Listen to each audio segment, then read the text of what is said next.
I believe we're live on YouTube now. Just double check that. We'll give everybody an opportunity to, yep. Looks like we're live on YouTube now. So everybody on YouTube, if you can hear us, please let us know.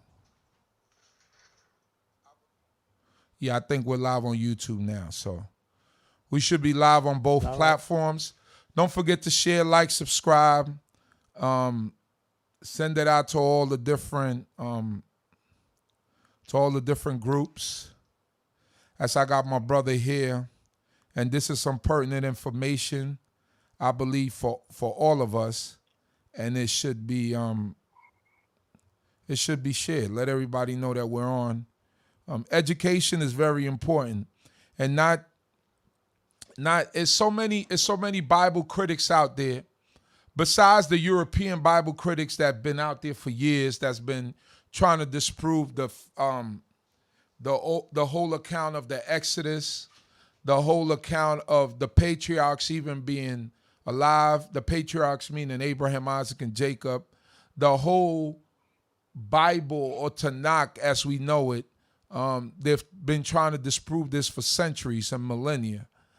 And when we get discoveries and when we get certain types of information, it's very important for us to share it with the public so that the public will understand and know, especially those of us who are part of the nation, so that we know and understand that the foundation that we stand on is solid.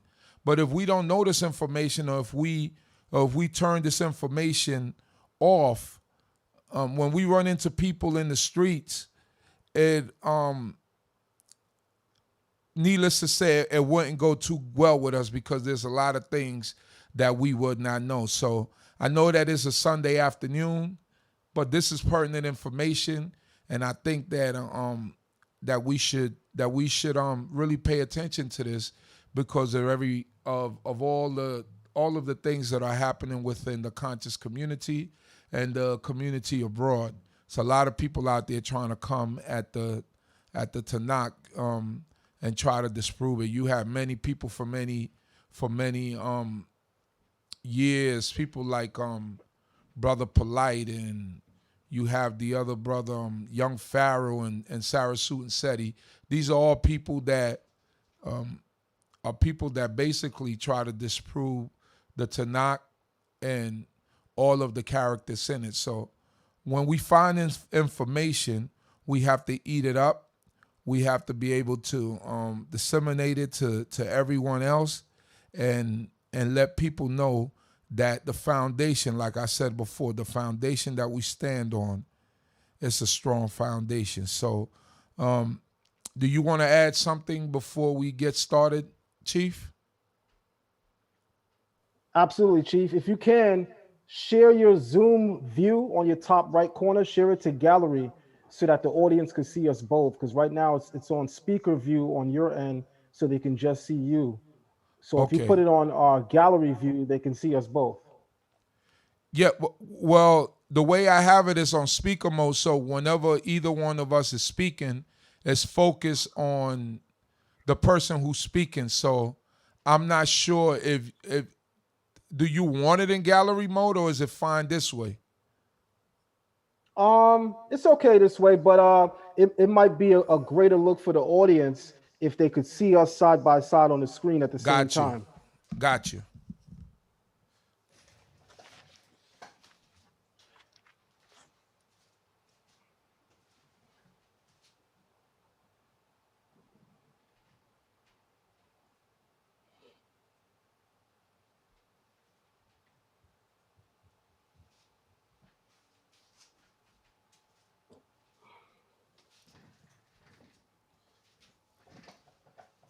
So all right.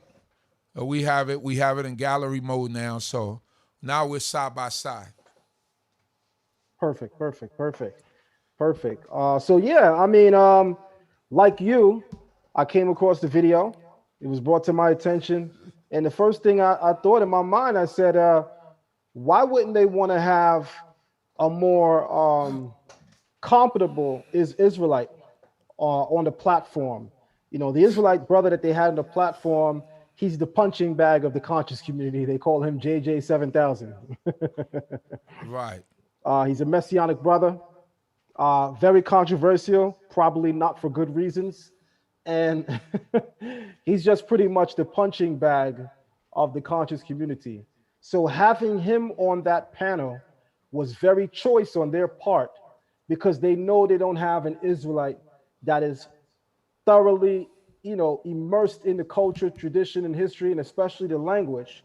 So they know the opinions that he will offer will not be strong at all. On the flip side, you had Brother Polite, you had Right. Garfield, Right. and you had Jabari. Those are All Bible considered haters. the three, that's what all Bible haters, and they're considered three the hard way, pause, when it comes to the Bible. Right. Having said that, you need someone of equal footing, that could deal with somebody like that. So when I noticed who they had on the panel, I already figured what was going on here, and like I smirked, I laughed because we know what it's about. It's propaganda, Right. right? Most communities, most people in their community are not interested in the truth. They're more interested than pushing an agenda. And the agenda is that the Bible is stolen legacy from Egyptian ideology. And that's the agenda that they wish to push. Anything else, they're going to fight against hard, tooth and nail. Let me ask you a question before we really get started. Don't forget, people, share, subscribe, like, get all the information out there. You can also look in the description of my YouTube on how to donate and how to send. I'm not as adverse at doing all that stuff. I just kind of put it on the descriptions, and there you have it. You could donate and send out all the, and you could do all that stuff there. But this is more so asking you a question, brother. Does it ever offend you, the treatment that sometimes you get from the conscious community, being that you immerse yourself? I mean, out of all the players in the conscious community, you're the only one that I could see has stayed consistently with Brother Sarnetta, right? Does it ever offend you that even with all that you do, you're immersing yourself into the language, even into Kemet, and finding out everything, and still standing strong as an Israelite, not letting your studies into Kemet even change you? Um, does it ever feel? Do you ever feel slighted in any way? Or does it offend you in any way when these type of things happen and they don't call you up? Absolutely. In the past, in the past, there were definitely times that I felt slighted. In the past, there were definitely times that I was offended. But as time grew, I understood, and not only was it no longer offensive, but I regarded it as a true mark of the work that we're putting in when it comes to this topic, right? Um, when you have an entire community forming against one person, you make that person a hell of a person. you know, Similar to a statement me and you made a couple of years ago when a particular segment of the community, the Israelite community, uh, messianic, were forming against me. Remember, I was called, I think a garden snake or something like that. Yeah. But their but but their formation made me look like a king cobra. So, Shots with that, fired. that's fired. With that being said, me in the beginning, yes, absolutely, I was offended. Absolutely, I felt slighted.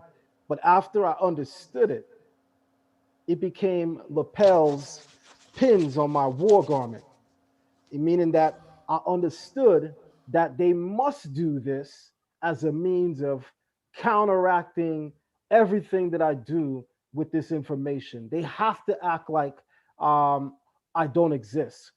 They have to act like my words don't stick. They have to do all of these things in order to fight that which it is that I do. And the most important thing is, listen to the way I'm framing this. They have to do this. There's an entire community that's in league against the work that I do when it comes to Kemet. So, in me knowing that, it's a reminder of what the Creator has done with me, and how as a vessel I may have been used with great strategy. So, all right. Let me try to adjust something. They say they can't hear you on Facebook. So let me try to adjust that to make sure that you could be heard on that. So we need the listening audience to work with us. So as soon as I make this adjustment, let me know if you can listen to our brother Chief 5DL on Facebook.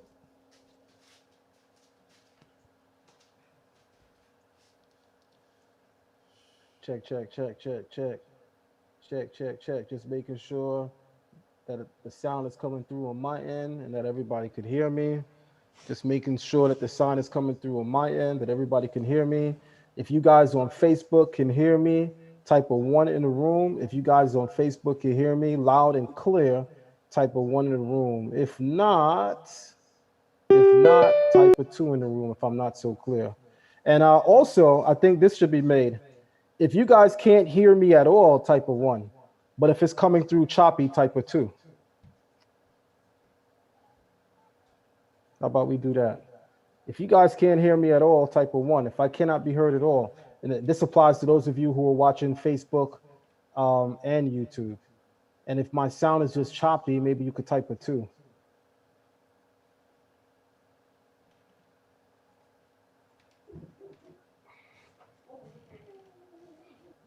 Also, ask them on YouTube if they can hear you. All right. To the YouTube family, if you guys can hear me, type a one in the room.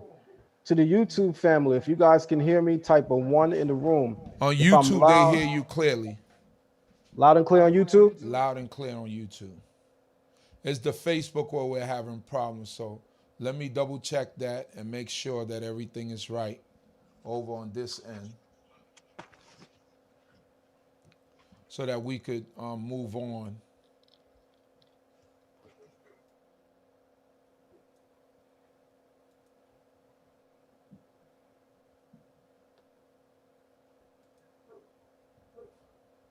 Say something again, Chief.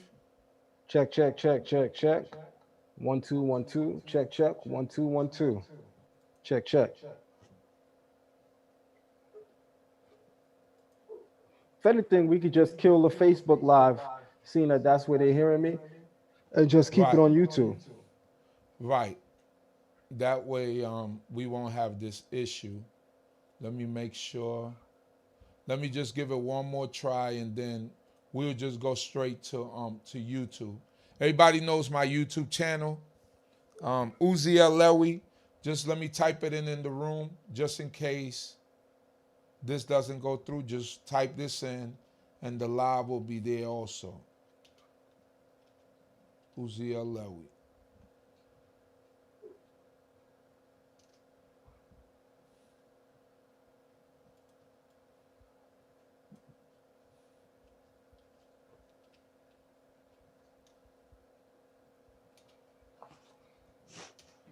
Oh yeah. Everybody just go to, there you go. I think my brother Zion just put it up. He put the link up there, so that should be good.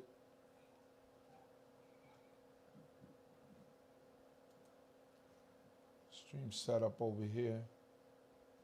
All right, so we're gonna kill the Facebook.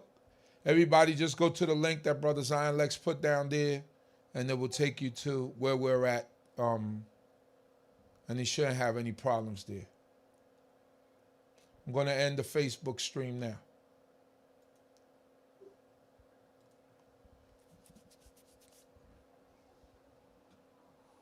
All right, all right. All right, all right.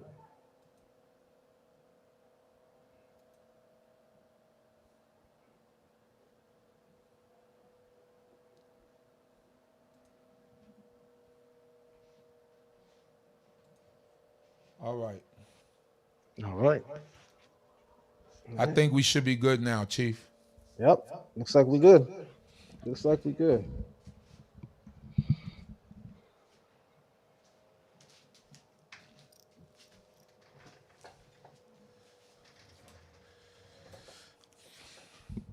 So yes,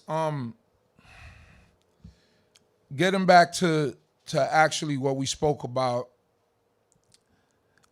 the conscious community and the treatment. So I've seen you sit down with if I'm getting the name right, Mfudishi, right?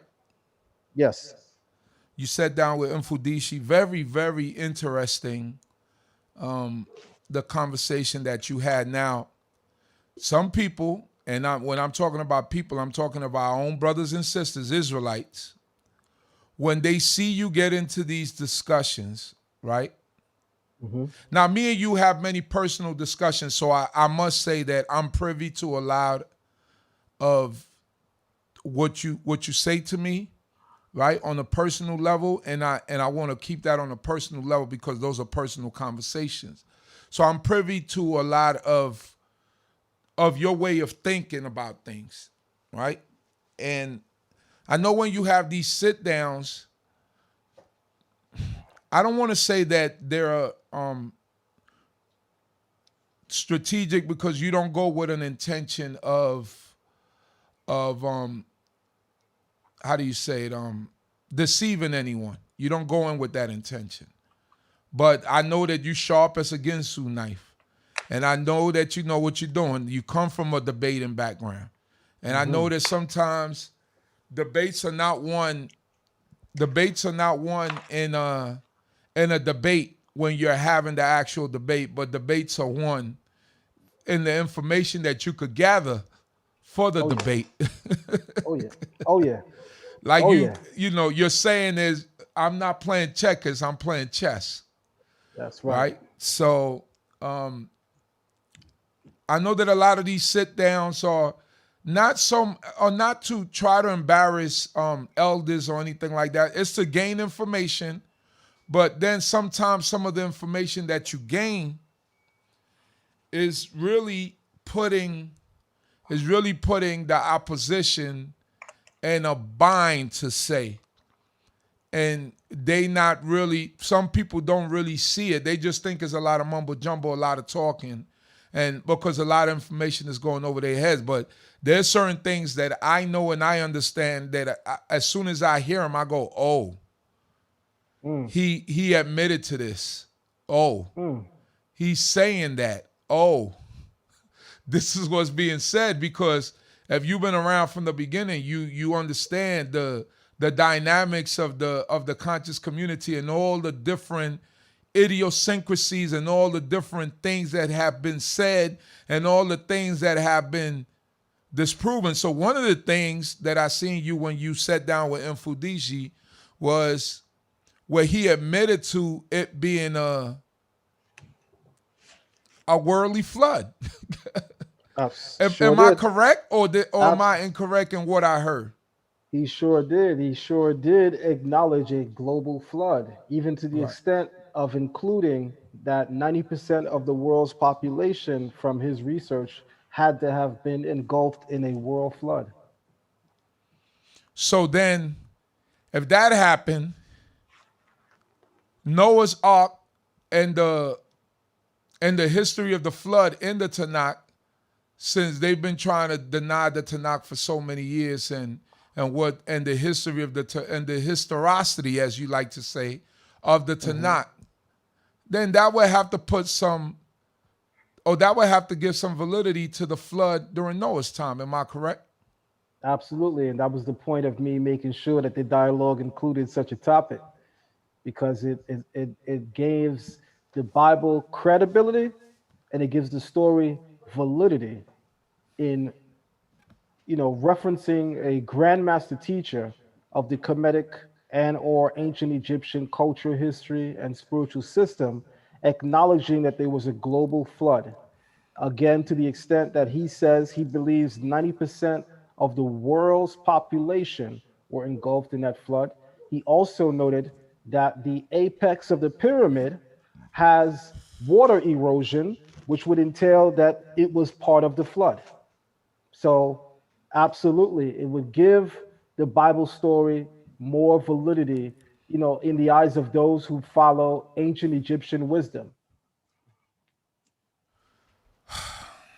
So what I'm noticing is more and more as you go into, because I believe right now you are like the foremost Israelite that's really like engulfed in this, in the study of Egypt and the sciences and they spiritual system, and you're so engulfed in it that you went into and learned the Medunetta. Now, Absolutely. how advanced or would you say on a scale from 1 to 10? Would you say that you are in the comprehension and study and understanding of the Medunetta? Advanced. Uh, there's a video out right now, literally right now, as of today, that Mfudiji put on his page. It's a private dialogue that I had with him behind the scenes on Zoom. But with my permission, they published it on Facebook today, so you'll get a chance to see it. And I'm pretty sure it might be on his YouTube if he has his own channel. In the dialogue, we spoke of me joining his classes. And one of the questions that I had, because of my level of understanding in the Metanetra, is what level would he possibly put me in? To which we agreed the only level that I could fit in would be either intermediate or advanced, and I am definitely advanced. Having said that, I teach beginners Medunetra, so I'm far past the stage of learning Medunetra or hieroglyphs at the beginning stage. When it comes to intermediate stage, I do believe I'm far more advanced than that. I have a video online where I'm at the museum and I'm giving about a 5 minute dissertation on a very long hieroglyphic scenery on the sahu or sarcophagus of a priestess, a woman priest, female priest, by the name of Han Henet. And I'm giving about a 5 minute dissertation on that virtually no one that takes intermediate hieroglyphs can do. So that would definitely put me in the advanced stage with what I was able to do. Only people who are advanced in Medunetra can do what I did. Hallelujah. So everyone out there, don't forget to share the link. Let your friends know that we're on live. We're going to go through some pertinent information today. We're going to talk about some things that for a while people been trying to disprove about the Torah and the Tanakh. The historical Moses. Was there an historical Moses? Also, we're going to discuss whether there was chattel slavery in Egypt, whether there was harsh slavery in Egypt. And when we're talking about Egypt, we're talking about during the period of time where obviously we would have been in Egypt. Am I correct, my brother? Absolutely, absolutely. Okay. So these are all things that Egyptologists have tried to disprove in order to disprove the story of the Exodus and all of the events that happened therefore during that time. So my brother Zion, I've always, the funny thing before, we want the audience to build a little. So the funny thing is that I know that there are a lot of Israelites out there, and sometimes I get I don't want to say backlash because I know you, right? And they know that we Mhm. have a history and that we have done a lot of these together. So a lot of times people question, they ask me for you because they don't want to ask you. So sometimes I get some questions that, I don't want to say they are ridiculous because it's from our brothers and sisters. But sometimes our brothers and sisters are our harshest critics. And Yes. no matter how much you represent Israel, if they see you make a comment or make a statement or make a joke. Now I know that about you. I know that you like to joke a lot. You know what I mean? Hmm. You don't deem yourself to be the No, perfect person in the world. So no. sometimes you go left. But Mm. you're a human being, and I understand, and I know a lot about you and how you operate. So sometimes you might joke with certain things, and people might be, like a question I got the other day was whether or not you still an Israelite because somebody put a comment in a jokingly manner. You put Jesus Christ, right? Right, right. But I know you, and I know you like to joke, and some Of course, people don't know that about you, right? And I think right. sometimes you try to bring out the personality, and people get it confused because they're always, I guess, on edge with you, right? So just to clarify for the people, I hate that I even have to do this. Is Zion Lex still an Israelite? Wow. Well, I'm definitely, I'm definitely still an Israelite, right? Right, And one thing about me is I'm a realist, right, right? I'm the type of person that I'm gonna say behind the scenes the same thing I'm gonna say in front of the scenes. right, And the reality is, everybody's not like that. right, And because of that, I might get called out. I can't believe he said that. But in reality, I'm saying things that everybody's saying behind the scenes anyway. right, I'm just bold enough, as it were, to declare it publicly. So, jokingly, the thing that I find funniest about using the pun, and I use it as a pun, Jesus Christ, when I'm joking, the thing that's most funny about it is to know that I'm a non messianic using it. right, So when people see me saying it, that's what, listen, we could be laughing about something that's so corny. But the moment me, add Jesus Christ to it, the whole room goes crazy because they right, know my thoughts on Jesus Christ. right, So I'm a jokester, admittedly. I'm very humorous, admittedly. But the reality is, some of us definitely have to take it down a notch in insofar as how fast we are able to pass judgment on others. Sometimes we have to learn discretion when it comes to character. Everyone is different. right. And I try. I'm like, look, I know the brother. I talk to the brother, and I know the conversations that we have. I'm sure I could assure you that the brother did. Maybe do you know he's a jokester. He laughs, and he has a sense of humor just like everyone else. But sometimes I Right, guess that's a credit to your scholarly ways, and so much of a scholar that you are, that people they take everything you say seriously and don't know how right, to decipher the joke from the actual truth. So we're right. gonna we're gonna leave that right there and just laugh that off. The next thing is, before we get into this, how is your how are your students doing with the Hebrew, and how many languages are you teaching right now? How many courses do you have so that the people will know? So I do a biblical Hebrew course, introduction and intermediate level. Advanced level will be coming, um, I want to say, this fall. The beginner's Hebrew course gives the person the ability to read biblical Hebrew Okay. um, on a novice level, on a beginner's level. The intermediate course is a little bit more invasive. That course allows you to scrutinize the text and do what we call textual criticism, where we can go into the highest and advanced areas of the grammar, the syntax, the morphology, and begin to really, really rule out that which is good from that which is bad. And the advanced class, which is coming, we'll be looking at ancient manuscripts. So we'll be looking at what we know of the Aleppo Codex, the Leningrad Codex. We'll be looking at the Dead Sea Scrolls. And those are the hardest Hebraic texts to decipher because much of those scrolls, much of those manuscripts are weathered. So that would make it for a very advanced or very invasive course. Also, those texts don't include the nekudot, the vowel points, which kind of help us frame grammar. So that's what also makes it an advanced class.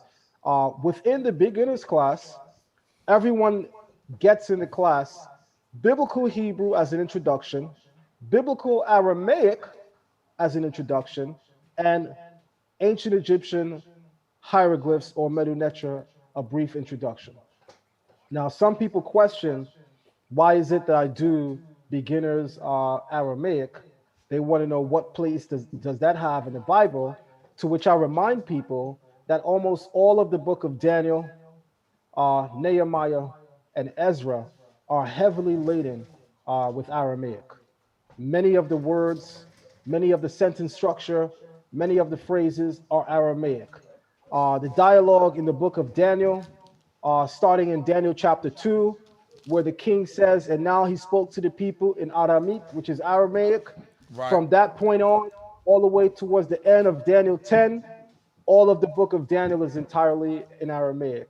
Same thing with Ezra, same thing with Nehemiah. Much of the book is in Aramaic. So that's very important to have a dialogue on for more than one reason. And I'll give you one example for a brief moment. One of the reasons why it's so important to have a dialogue about biblical Aramaic is the use of the term Allah. In the Israelite community, we teach that the term Allah is, is with respect to the God of the Ishmaelites or the Arabians or those who practice the Quran and follow its teachings, right? Right. However, if you know Arabic, Allah is simply how you say God, what we're saying in English. It's simply it's the Arabic rendition of the Hebrew Elo, or Elohim. As proof of that, anytime you encounter the word for God in Aramaic, the term is Allah, Allah, Allah, Allah. And to add to that, if you ever heard a true native indigenous speaker of Arabic, if you hear them say Allah, they don't pronounce it with a kamatz or patak, that ah. They pronounce it with a segol, They say Allah, Allah. So mind you, that's the same way it's said in Aramaic. So to our messianic brothers and sisters, for them, that would have a lot of implications because they deem Jesus or Yeshua as historical. And if he's historical, here's the reality. Every time he said God, because he spoke Aramaic, he would have said Allah. And then watch this. Daniel, Ezra, and Nehemiah lived during a period where our people as an entire community utilized the term Allah when referencing the title Elohim. They did not say Elohim, they said Allah. So it should give our community greater insight into this name, such as to not lump it all into one bag or one box and say Allah is bad to say. Because if that's the case, we got to throw out huge parts of Daniel.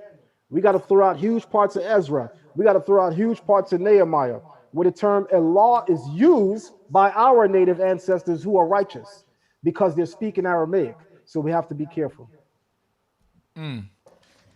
Very insightful, my brother. That was the first time I've really heard about that. That's something really to look into and to explore. So let's get to the topic at hand. So, like I said, I heard your case for the biblical Exodus series, part 4, I believe. Making a case for a historical Moses.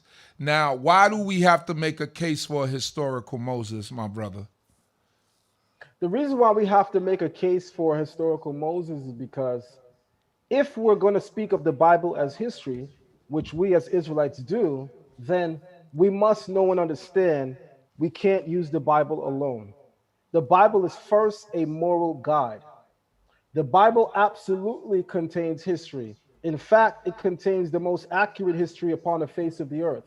But the intention, the purpose, the aim, and the goal of the authors, the redactors of the Bible, is not that it's a history book, but it's a moral guide which uses history, various histories, to teach about the morality and ethics of the Creator that he would have man to follow. That is the purpose of it. If the Bible was exclusively written to be a history book, then you would find dates, then you'd find more details.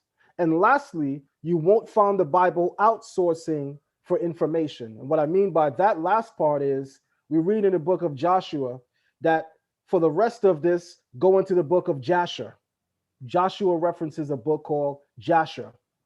When you go into the book of Kings, it says, and the rest of the acts of Ahab and all that he's done, behold, it can be found, listen to this, Chief, in the Midrash to the book of Kings. That's what it says in Hebrew. Be Midrash. Mind you, the Israelite community thinks that Midrash is something that European Jews just made up, not realizing if you're reading the Bible in Hebrew, you're going to encounter the term Midrash in the book of Chronicles and in the book of Kings. So here's the problem in our community. We're not reading the text enough in Hebrew, and it shows by the things that we say. Because if you're under the assumption that the Midrash is something that European Jews devised or came up with, you're in trouble. Because we also read about the Midrash of the prophet Iddo, Iddo, right in the Tanakh. And it uses the word Midrash. So this is why I bring such a strong element of the language in the community, because there are a lot of things that we're saying and we're incorrect in saying, which if we only delved into the language more, we'd have a greater conception of the things that we're saying. So essentially, what I'm saying in this moment is very important to realize that if we're going to speak of the Bible as history, we have to begin to first codify our Bible correctly. Secondly, what are the things that make something historical? If someone says to you, Chief, Jesus is historical, as a person like yourself who does not acknowledge Jesus to be historical, if someone says to you that he's historical and they only use the New Testament, is that evidence of him being historical? No, I'm not. I'm not going to accept that because I could punch holes Absolutely in the not. New Testament. Absolutely. So, Right. having said that, now watch this on the flip side. If we're going to say that the Bible is historical, we have to remember once you say something is historical, that means it can be found in the historical record. The Right. Bible, unfortunately, is not considered part of what we can call a historical record. The Bible is a spiritual moral guide which contains various histories. But the histories that it contains, it is not even telling those histories in full. Hence, why, even in the Bible, it outsources you for various histories, because the aim of the Bible is not to tell a historical story, but the aim of the Bible is to use history as a means of giving us a moral guide.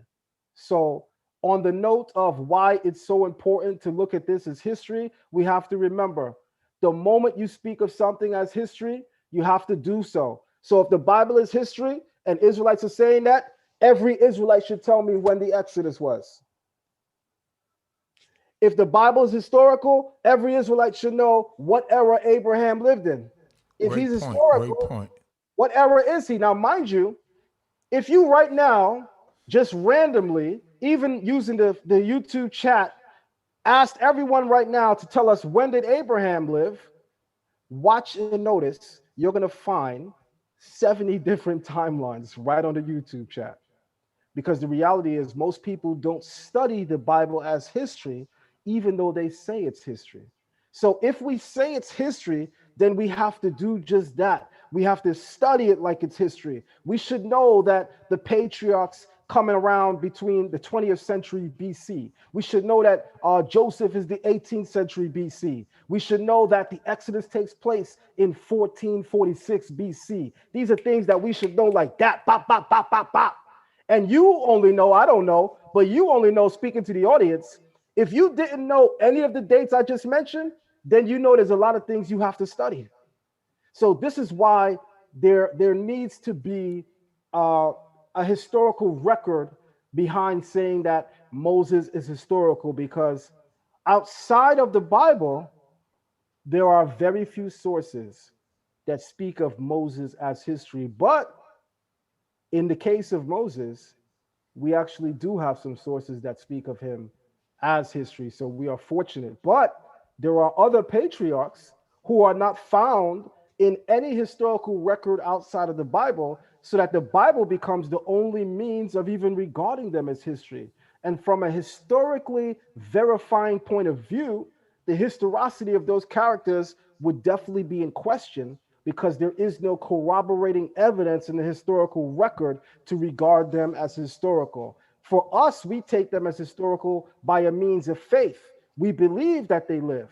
But without the historical record, without outside corroborative stories, we have to understand that academically, we can't make the claim that someone is historical until you have outside corroborative evidence. So basically, so basically, that's like saying two witnesses establish a matter. Fact, just like the Bible says, two witnesses establish a matter. Very interesting. So as you know, as we move on from that, not move on, as we delve into it a little bit more. So this is where the arguments come in with Egyptologists, and whether or not they believe, they believe that because everything is written on their walls in hieroglyphs, that that's proof enough. That's seals it. Right, that Can seals I it. touch on that? You could touch on that, yes. Touch on that real briefly.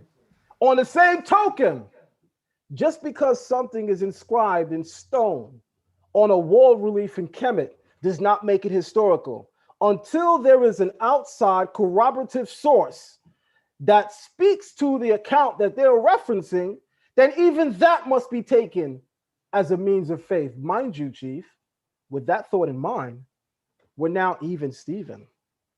Because just like there aren't too many accounts outside of the Bible of various histories that the Bible relays, so it is that there are not too many accounts outside of Kemet where their stories, their accounts are being retold. And if we don't know that, we don't have an edge in the argument. But when we study Kemet, then we regain footing, because we know that they too are lacking in corroborative evidence, even to the extent that even those things that have been found in Kemet that were found elsewhere, they're conflicting, meaning that somebody's lying. And because of some accounts written on the stones of Egypt, we do know that they tell lies. So we know that there are times that they're lying. And the worst thing about lying, Chief, is when you lie in stone. So now, getting back to the original point of where why this whole meeting is happening. Saw the video on Sarnetta TV. I believe it was Sarnetta TV. I believe it was on Sarnetta TV. Or was it Black News 102? I forget which one it was, but it was on. It was a panel of Brother Polite, Brother Jabari, Sarnetta himself, brother by the name of JJ 7000, I believe you told me is his name. I think Lord Abba was on. Well, I think that's his name, the brother. The He may Moore have brother came on was on. towards the end. Yeah, I think he Lord came Abba. on. And Brother Garfield. And there was supposed to be a debate between Shaka Atmos and Brother Jabari, two Egyptologist scholars, right? Now, this is the importance of this meeting, of this whole thing. The debate was supposed to be about whether or not there was slavery in ancient Egypt. Brother Jabari was going to take the position of that there wasn't any chattel slavery or harsh slavery in Egypt. And I believe Brother Shaka Atmos was going to take the position that there was harsh bondage in Egypt and there was chattel slavery in Egypt. And for some reason that debate did not go through. It was some money issues from what I understand.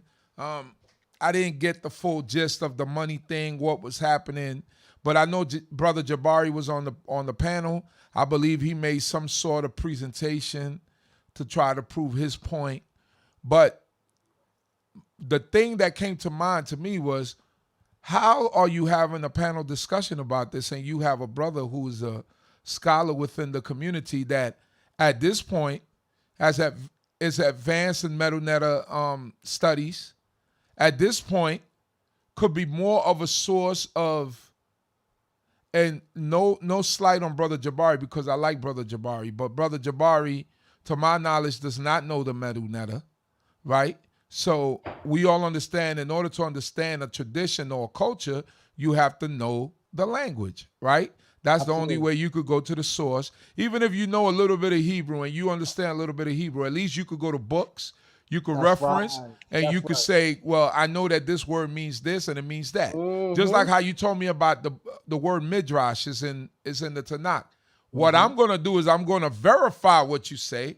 I'm going to go research it, and I know how to read and understand a little bit of Hebrew enough to where I could go to a dictionary, look up root of words, and say what the brother is saying is right. You know what I'm saying? But if you're not capable of doing that, then you can't be an authority of a language over a person that actually knows the language and understands this and studies. So I say all that. I'm taking the long way just to say this. How in the heck did Sarnetta comprise this panel of brothers and leave you out of it? What happened? I get Especially it. on that topic, where I'm sure you have an opinion on. Of course, and Why would that's part of it. Sarnetta do something like that? First thing I want to say, shout out to Brother Sarnetta, the OG in the conscious community. Second thing I want to say is I understand what it is when it comes to his platform and how he does various things. First and foremost, what I understand about that dialogue is that to have me on that panel would render the views of everybody on that panel obsolete because none of them are as well studied and immersed in the language as I.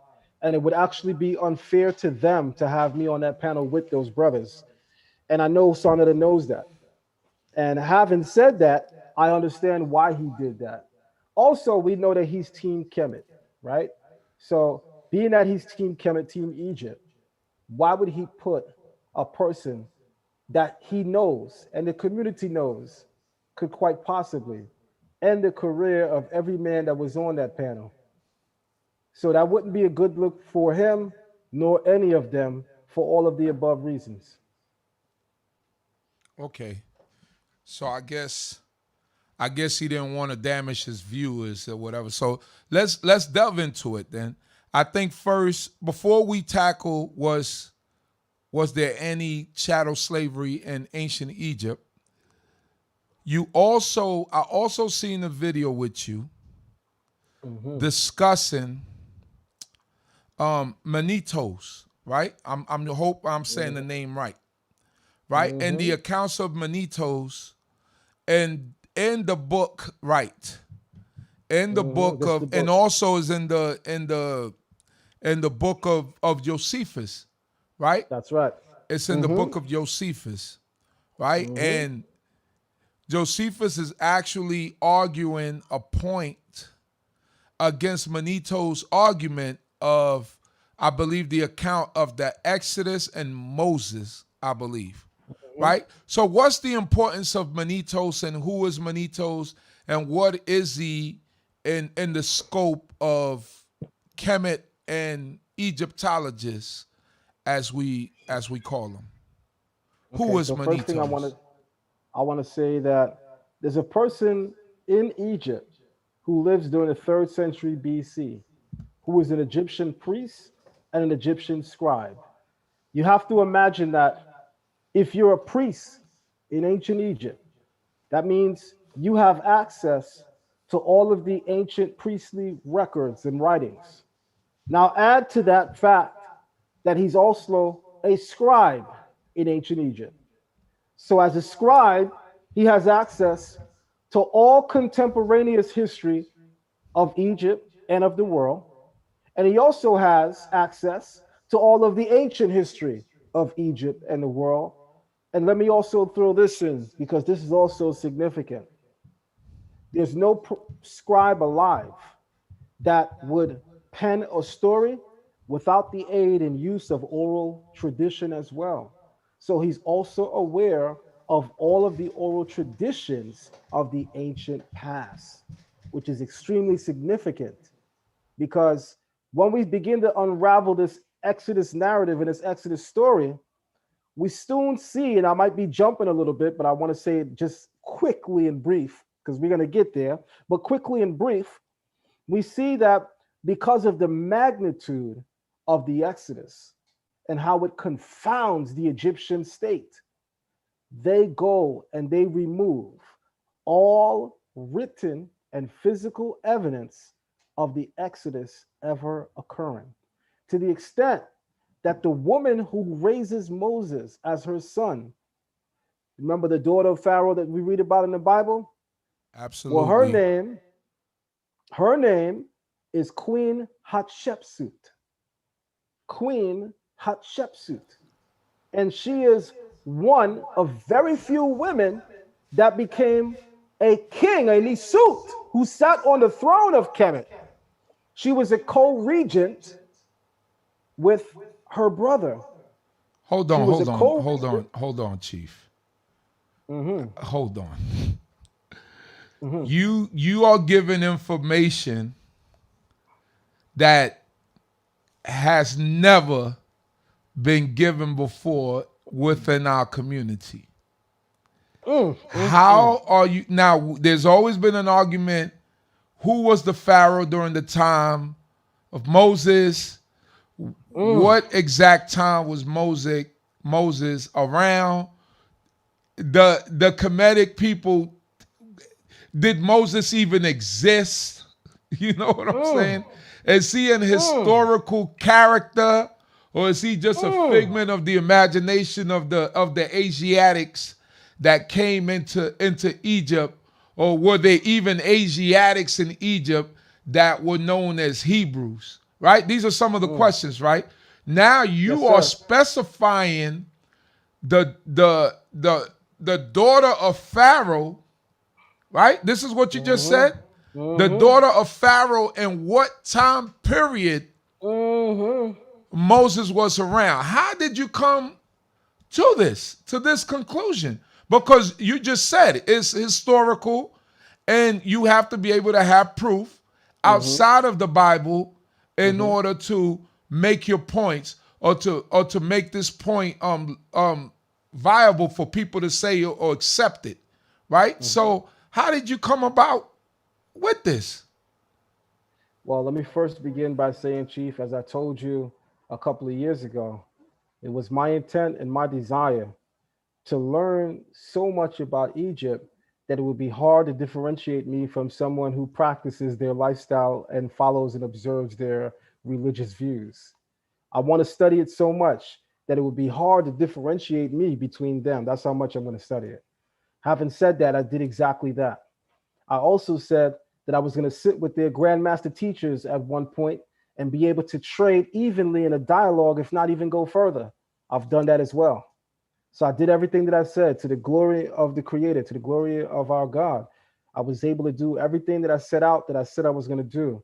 And I'm so well immersed in Egyptian history that I can take you through all stages of Egyptian history and add strong, authoritative, academic commentary. I can take you into the Old Kingdom and tell you who are the forgers, who are the founders of the Old Kingdom period. I can differentiate the use of language in the period. I can show you how the hieroglyphic system or the Medu Neter, Sesh Medu Neter, the writing system in Egypt, I can show you how it evolves from the Old Kingdom period to the Middle Kingdom period to the New Kingdom period, or as our Afrocentric brothers would say, the first golden age to the second golden age to the third golden age, right? I can take you there with the language and show you how it develops. I also can talk about the pharaonic state, right? I can tell you about the political turmoil in Egypt. I can give you all of the history necessary to show you why the state religion, as it were, of Egypt changes over a period of time. I can take you into Egypt and show you how Egyptian foreign policy changes and why it changes. What is the political turmoil? What is the political backdrop that makes the 18th dynasty, the New Kingdom period, such the expansionist that they became known for in history? Why is it that this is the glory age of Egypt versus the Middle Kingdom period versus the Old Kingdom period? So at this point, Chief, in my study in Egypt, I am a major source of Egyptian history. And mind you, I'm an Israelite. Having said that, in going through the historical record and looking at the biblical timeline, the Bible gives us two possible dates of the Exodus. In the book of 1 Kings, chapter 6, the Bible says that Solomon built his temple 480 years after the Exodus. Well, we know that Solomon's temple was built about 961 BCE, 961 BCE. So when you go back 480 years, you're now at 1446 BCE, which is highly significant because that would fall perfectly in line with what the historical record reveals to be an Asiatic exodus leaving Kemet. I want to make something clear. People who study ancient Egyptian history, ancient Kemetic history, they don't deny that there's an exodus of Asiatics, a mass movement, a mass group of Asiatics leaving. They don't deny that. The discrepancy is how we left. On their end, they say they kicked us out. On our end, we say our God whooped their behinds. But you have to understand, Chief, when the story is told, who was the victor? Think about it. Who gets to tell the tale? Remember how much propaganda plays its role in the telling of a historical account. And then remember, you didn't have CNN back then. Right. You definitely didn't have TMZ back then. Right. You didn't have cameras back then. Remember, what the cameras allowed us today in light of police brutality is it's capturing something that's been happening, been occurring, except that we're now able to bring it to your living room so you can see what's been occurring. But the reality is, because our ancient ancestors did not have these tools at their disposal, I want you to consider in your mind now just how much that can work towards the advantage of someone who does not want to tell that they were on the losing end of the stick in a war. I could just block all messages coming from Canaan, and you wouldn't know who won the war. Right. And that happens a lot in Egypt. So one thing also, Egyptian reliefs are not entirely reliable when it comes to their war records, because ancient Egyptians never documented losses. And that's an issue because there are several nation states that document that they defeated Egyptians that we know is historical. But the fact that Egypt doesn't record any of those and in fact says that they won, we know somebody's lying. They So the way that skewed history. They skewed history. So the way that historians are able to find how Egyptians are lying, they know that first and foremost, when an Egyptian campaign into the Levant, into the land of Canaan, if the campaign ends closer to home, then they know that the Egyptians lost. But if the campaign ends in the region that they're fighting, then it's more than likely that the Egyptians won. So one of the reasons that they were defeated, one of the ways that they chart Egyptian victories or losses is to see where their campaign ends. If it ends near home, stop lying, you didn't win. But if it ends in the region that you're fighting in, then we know what happened pretty much. So one of the reasons why I was able to uncover so much history about who is the pharaoh of the Exodus. At this point, I actually know who is the Exodus pharaoh. I can tell you who his father was. I can tell you who his son is. I can tell you for a fact why he didn't die in the death of the firstborn sons, because he wasn't the firstborn son of his father. I can show you that his firstborn son died. And history attests that this Pharaoh that I know is the Pharaoh of the Exodus, his firstborn son died. He didn't die because he wasn't the firstborn of his father. I also can show you that in his period, there was a huge influx of Asiatic slaves. I can also show you that the power center of his reign was in Avaris, the same area where you will find the Hebrews. So I know who the Pharaoh of the Exodus is. I know who the daughter that raised Moses is. And mind you, I have all of this information in their historical record. Much of the access was granted to me because of my newfound ability to read and decipher the Egyptian Medu Neter, the hieroglyphic text. So you telling me that it was always lying there, but in true fashion, like Egyptians did, they would just hide it from you, or not hide it from you, but not let you know it was there. All these Kemetic scholars would just conveniently not mention it, or is it that they didn't know how to read it, so they couldn't decipher it? Which one is it? It's a clash between the two, because watch how interesting this gets. So, in referring to Hatshepsut, right? Matter of fact, if you don't mind, Chief, I'll actually share my screen and show your audience Okay, let me make you a some of what I'm co-host. talking about. Let me make you a All right. co-host. Because if we don't share, if we don't show, This is they're gonna getting say we just interesting make it now. up. Oh yeah.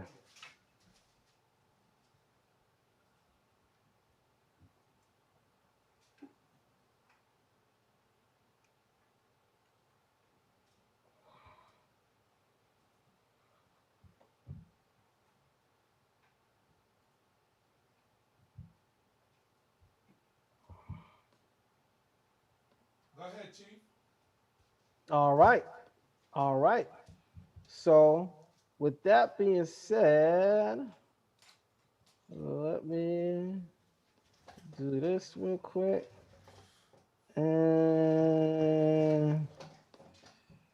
all right. All you would have to do is add my shared screen to the stream. Okay, got you. There it goes. I see it. I think it's already added. Okay, good.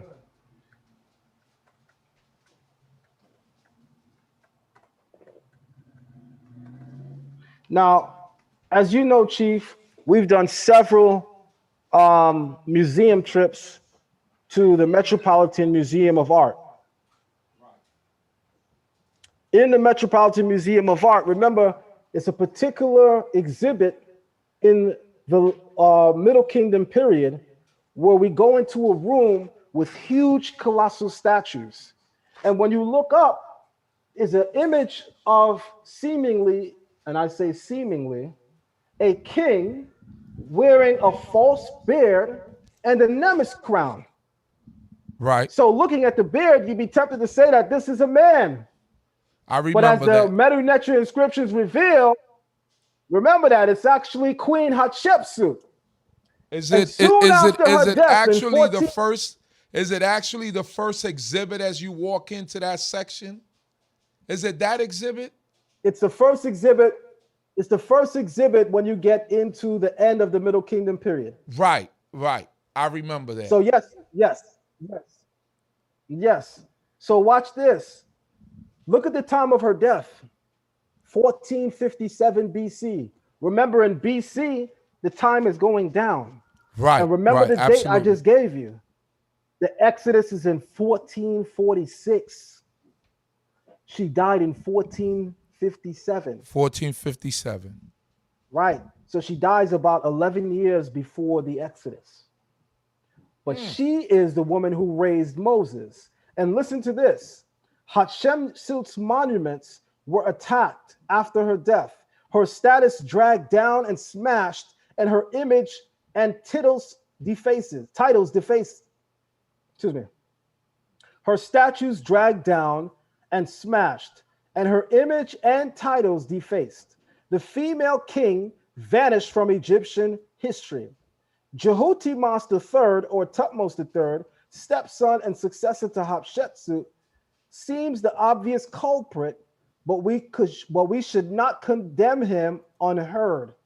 Now, I could tell you exactly who is the person that defaces her statues? Everyone assumes that it was her co-regent, Jehutimas III, but it's not. It's actually his son, Amenhotep II. Wow. And the reason why her image is defaced and pretty much all of her inscriptions are erased is because she is the woman that raises the man that God uses that virtually brings the Egyptian state religion to its knees. So she was hated in Egypt after the Exodus. So much so that they wanted to erase her from the annals of history. She is not recorded in almost 3 ancient Egyptian king lists. They completely go around her as if she doesn't exist. One of those king lists is the king list of Seti I. In his royal tomb, he has a king list where he is standing and his son, Wusir Ma'at Ra Satepin Ra, which is Ramesu or Ramses II, is standing with him. And you can see a king list preceding them in that room. And among all the names listed, you will not find Queen Hatshepsut. Why? Because she raised the man that brought the state religion, and some say even Egypt, to its knees. Now, here is the propaganda that many Afrocentric and even Eurocentric Egyptologists will try to give you as a reasoning for why her monuments are erased. Because she's a woman. They were embarrassed. But that's not the reason, Chief. Because even Brother Jabari can be used for his honesty in this respect. Ancient Egypt was one of few empires in the ancient world which showed great respect to women. Let's add this, Chief. She's not the first woman to become king on the throne either in Egypt. They actually have recorded women on the throne before, and their images aren't defaced. So it cannot be that she's a woman. So maybe let's look at her policy. What policies, and by the way, I can talk about that because that's how much I'm immersed in the Egyptian culture. What policy does Queen Hatshepsut introduce that is so radically different? She builds a mortuary temple for herself. That's brilliant. That overshadows many mortuary temples that are before her time, her predecessors. She brings innovation to the state politics like was never seen before. But she is ridiculed for a certain person who's called Senamut, Senamut, and it is believed that she was having an affair with this person. So there's a rock inscription, literally a graphic image of her having illicit relations with this man. And she is ridiculed by Egyptians because of it. But there's nothing polarity rise that could really drive you on opposing poles to say why Egyptians would be moved to do this, except if you are familiar with the characterization of her period. The period that she lives in is the period that the Exodus narrative is set in. The man who becomes the leader of the Exodus is the young boy that she finds in the Iteru, the Egyptian term for the Nile River. And she raises him like her own and even gives him a name. And because she does all of this, listening audience, look at what the Egyptians do to her. These are all images of her statues. Look how they defaced it. In this sense, look how they begin to erase her name from the walls. This depiction here shows her name being erased. These depictions here show that they are chiseling out and literally cutting off her head. They are defacing all of her statues all throughout Egypt. This one right here as well. She's shown to be disfigured. She is severely defaced.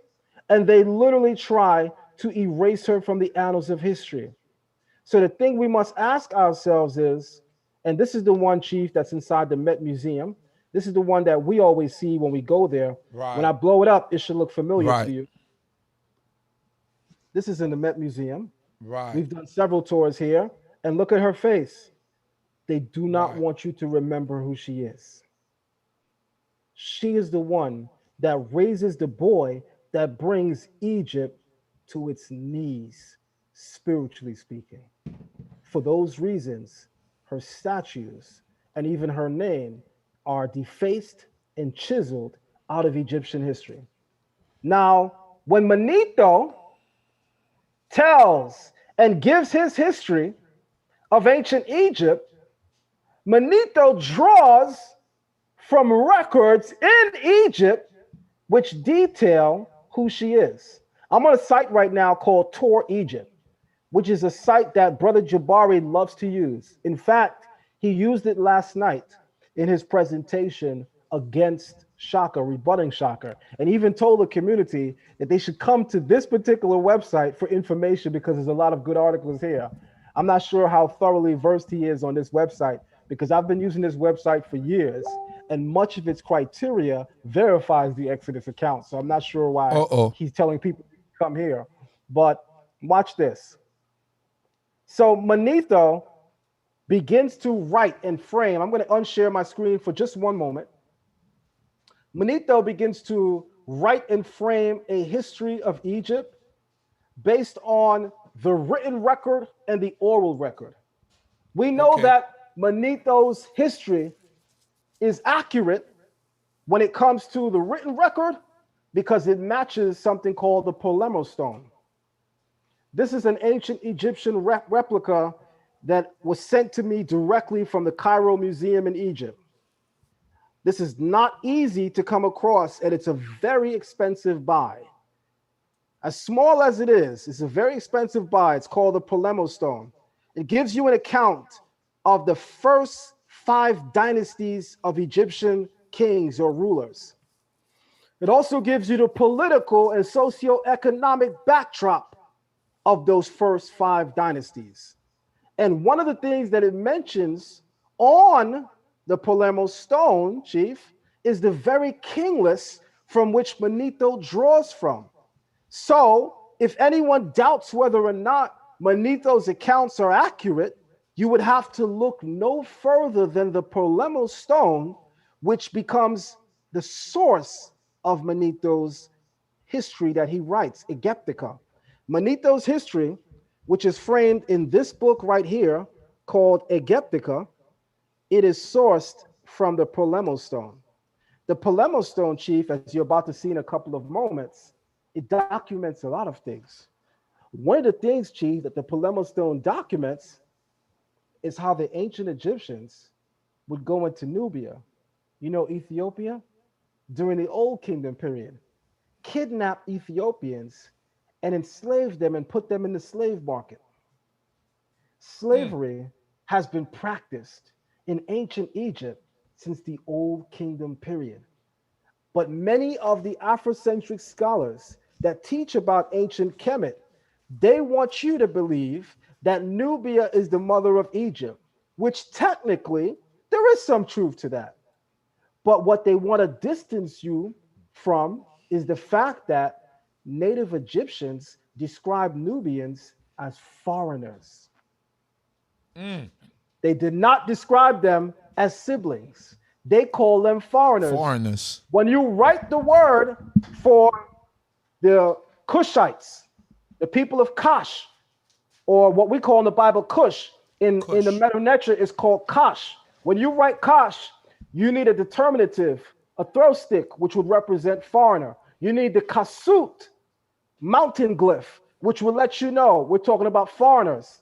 The term Nahisi, the Egyptians refer to Nubia or ancient Ethiopia as Ta, meaning land, Nahisu, of the Nahisi. And a lot of Kemetic people know this, but a lot of Kemetic people won't tell you this.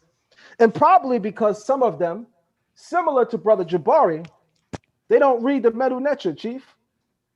So because they don't read the Medu Neter, they might not know that the term Nihisu means the wretched or vile ones. That is what the ancient Egyptians referred to Nubians as, the wretched or vile ones. And you find that through all three periods of Egyptian history, whether it be the Old Kingdom period, the Middle Kingdom period, or the New Kingdom period, which is the first golden age, the second golden age, or the third golden age. In all of those periods of Egyptian histories, Egyptians referred to Ethiopians by one of three names. The first one is the only true and genuine one, their ancestral name, the same name the Bible calls them, Cush. You can Kush. find that documented in hieroglyphs. You can literally go online right now and type in Cush hieroglyphic so you can see what it looks like in hieroglyphics. Having said that, the second name that they're known by is more popular today, Nubians. But anybody want to know why they're called Nubians? So ancient Ethiopia had huge deposits of gold. They're mentioned in the Bible when the Bible mentions in the Garden of Eden those four rivers that form the borders for the Garden of Eden. And it Mm-hmm. says, and one encompasses the entire land of Cush, where the gold is. Mm-hmm. So Cush was known for having gold. Now, the Egyptian word for gold is Nub, N-U-B, Nub. So when the Egyptians began to call the Cushites Nubians, it was because of the thing that they exploited them for, which was their gold. Many Egyptian kings from the Old Kingdom period all the way to the New Kingdom period brag about invading Ethiopia or Nubia and taking gold from them. There are many reliefs, and one of them is actually in the Metropolitan Museum of Art, Chief, where you see the dark, deep, dark, beautiful black skin of Ethiopians coming with their hands open, laden with gold for the Egyptians. And they were forced to do so to the extent that after a time, even when there were periods where there was no war, Ethiopians continued to bring them gold as a form of tribute, to make sure that we ain't got no drama. Right. So, what we need to point out here, Chief, is that contrary to popular opinion, the term Nubian is not a term that Black people should be using as an African term of endearment. In the Black African conscious community, Black women today in love of their African features, they will say, "This is not, nappy hair. This is my Black African Nubian hair." Like they use the term Nubian as a term of endearment. But that's because of our lack of knowledge. And the Bible already told us what lack of knowledge does, right? It destroys the Mm-hmm. people. Right. So the term Nubian is an exploitative term. It represents how Egyptians exploited ancient Ethiopia. They used and abused them for their resources, one of those chief resources being gold. E- Ethiopians never identified themselves as Nubians. That's the name that the Egyptians called them. Ethiopians identify themselves as Kash, as Cush. They do not identify themselves as Nubian. That's the name the Egyptians gave them in reference to how they use them. The last name is Nehisi, which means the vile or wretched ones. Whenever the Egyptians, and this gets more interesting, Chief, whenever the Egyptians make reference to the Ethiopians, watch how it's about to get deep real quick. They refer to them and even mention their black skin. They'll say the wretched Nehis, they'll give their name Nehisu, which means the wretched or vile ones, and they'll call them the dirty black in reference to the color of their skin, which lets you know, contrary to popular opinion, ancient Egyptians weren't the deepest dark black like people trying to portray. And if you go and you look at the wall reliefs in Egypt, you will see that the Egyptians primarily paint themselves in range from a reddish brown to light skin. But you never see ancient Egyptians depicting themselves as deeply black. And when you do, and you have a few occurrences, it might be in reference to a deity. For instance, you'll find Asar, and he'll be featured deep sea blue black, deep black, purple black. But we know that the people of Egypt typically represented themselves as reddish brown or red in color. And again, there are inscriptions during the Middle Kingdom period, but mostly in the New Kingdom period, where Egyptians, and when I say mostly the New Kingdom period, I'm not talking about the end of the New Kingdom period where we have Greeks and Romans. I'm talking about from the Ramesses period, where you have native Egyptians referring to Ethiopians as having dirty black skin and nasty stringy hair, nappy hair, which becomes Mm, very interesting, Chief, because upon close examination of Ramses' mummy, Ramses doesn't have the hair typically of a black man. Ramses' hair, Chief, is blonde, and Ramses' hair is very fine. It is not the typical Negroid black hair. So, what I'm pointing out also in this moment is Egyptians, ancient Egyptians, even in ancient Egyptians' king, have a very interesting gene pool because upon close examination of even some of their kings, they do not appear to have entirely Negroid features, which would make sense in light of some of their writings if they're making fun of Ethiopians and calling them dirty black skin with stringy hair, nappy hair. That would have to contrast what they don't have. I wouldn't be calling somebody nappy hair if I got nappy hair. I wouldn't be mm, saying somebody got dirty black skin if I'm not black myself. mm. So when you have pharaohs on the throne who are doing this, it points to one fact, Chief. Ancient Egyptians have a very interesting gene pool. Yes, they are a melanated people. Yes, they are a people of color. But ancient Egyptians had several foreign alliances. Ancient Egyptians married foreign women. And it's highly documented, fully documented in ancient Egypt, that at various points in their history, the royal blood was mixed because of the fact that they married into foreigners. And you don't always have native Egyptians on the throne. Okay. I could go way more, Chief, as you can see, but I'm gonna let I you lead seen the that direction. I seen that you was swimming out into the you was out there in the deep end of the pool, but you was doing a good job. Hmm. Your breaststroke was impeccable. Impeccable, baby. Impeccable. Impeccable. Your breaststroke was impeccable. So while we heating up and we getting here and we're on this point right now. So now we're making the point for the historical Moses, right? And Mm-hmm. Manetho's, and you went into the explanation of who Manetho's was. Manetho was. Are we saying now that are we how can I frame this question? How can I frame this question? Um, how can we how can you prove that Moses factually existed according to their way that they do research and the way that they like to find it? Because in our hearts, like you said, we know Moses existed, right? So can you Right. just present some proof, some fact that would satisfy them? I don't know if it will fully satisfy them because nothing ever fully satisfy them, and we're not here to satisfy them anyway. But just show me something. Show me a book. Show me a line. Show me something. Is there something that we could look at? Absolutely. In fact, I just shared my screen, so you may Okay. have to. Oh, it might do it automatically. It's Maybe it's gonna yeah, do it it's up automatically. there. I see it. Okay. Okay. This is an excerpt from Manetho's writings called Egyptica, which is a book that I have here as well. Most of Manetho's writings are survived in the writings of Josephus, but there are other people whose writings Manetho stories are retold in or survive in, mainly Europeans.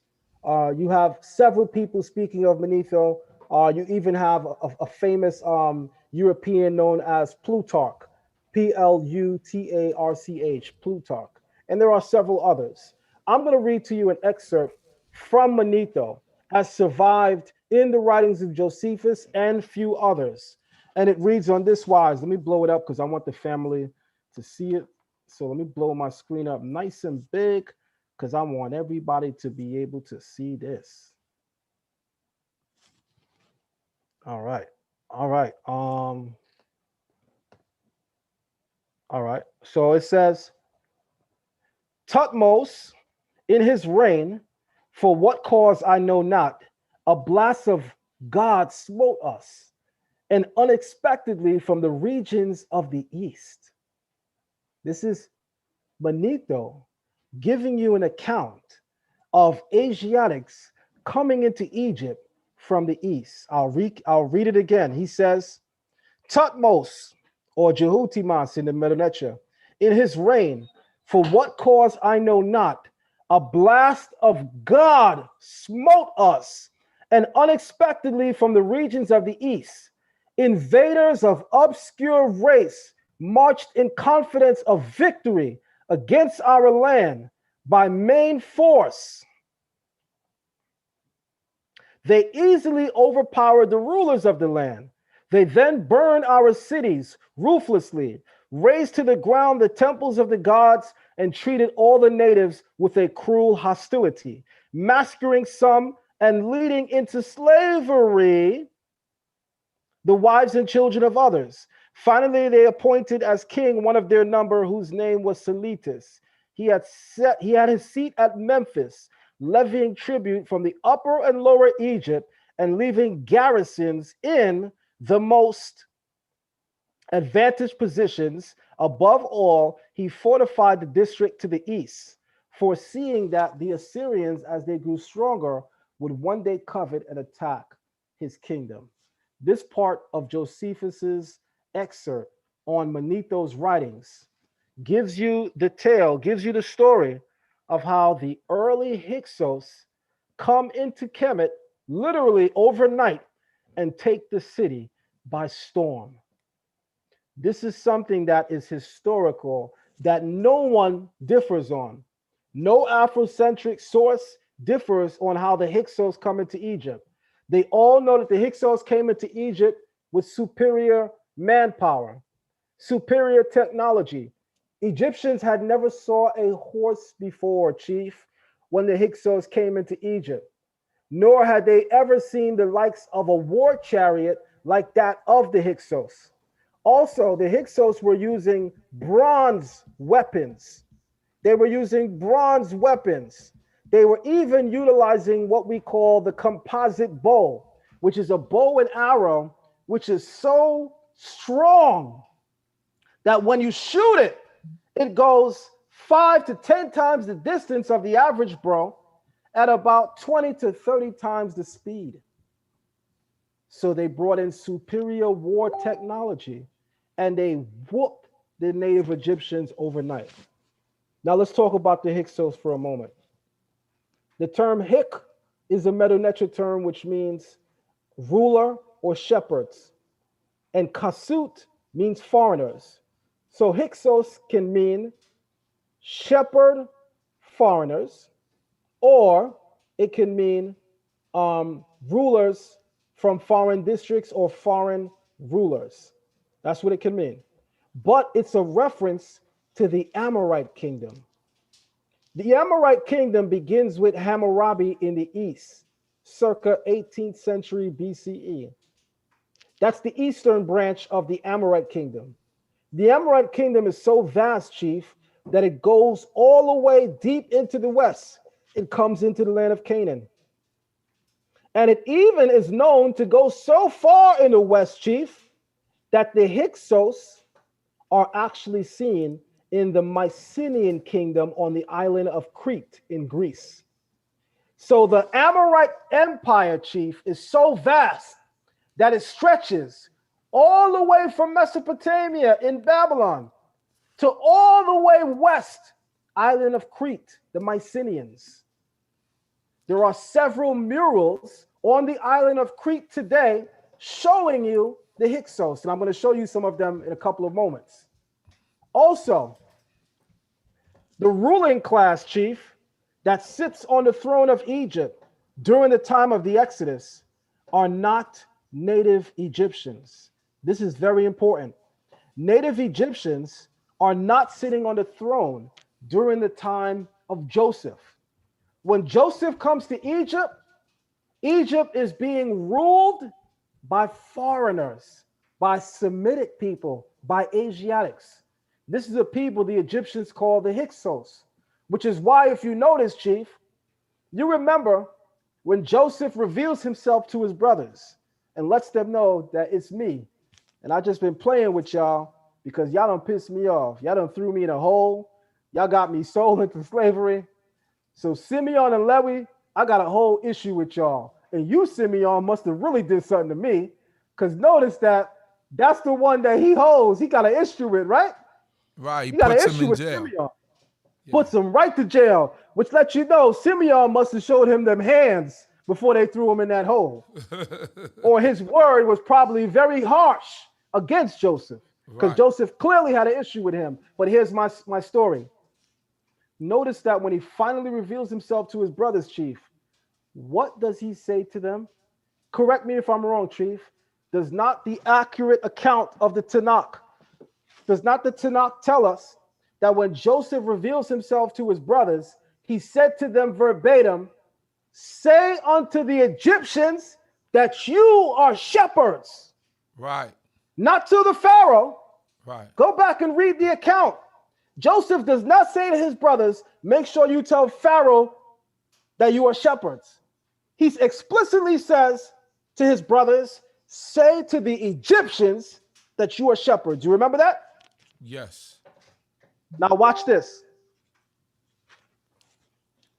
During the time of Joseph, Chief, it's the Hyksos that are on the throne of Egypt, which are Asiatics.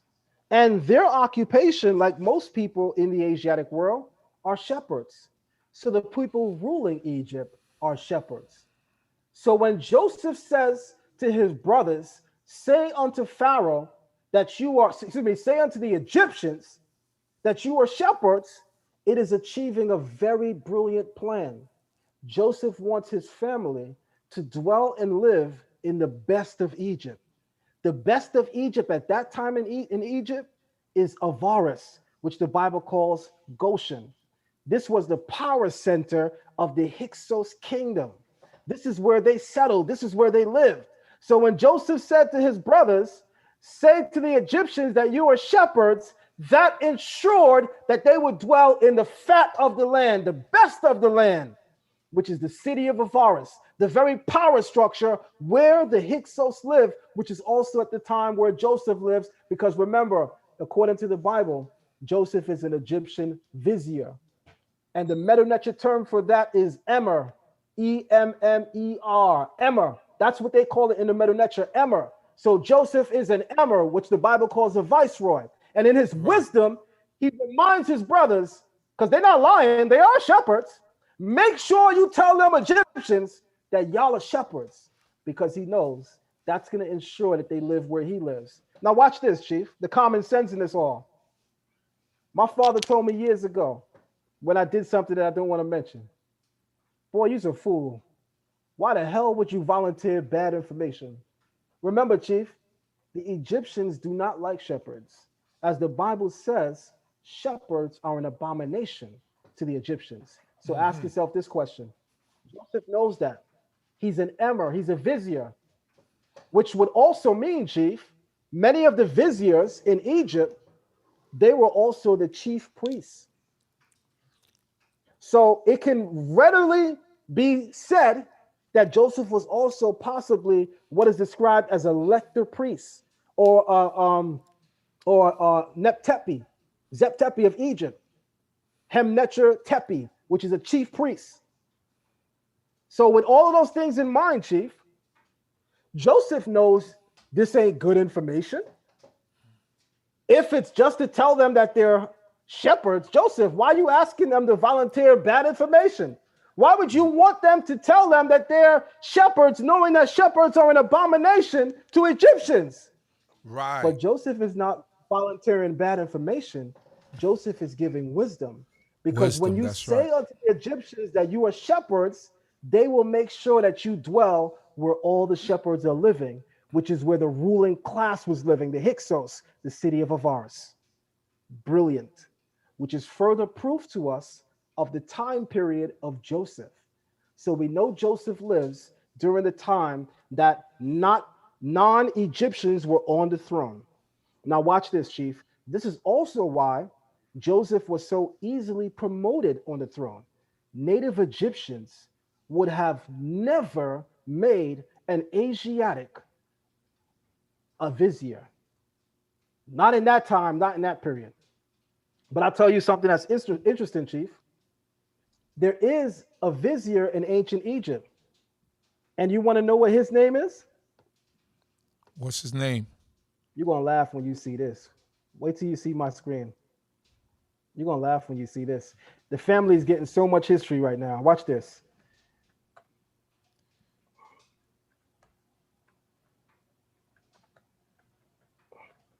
The only Egyptian vizier in history in Egypt who was an Asiatic, his name is Abdiel.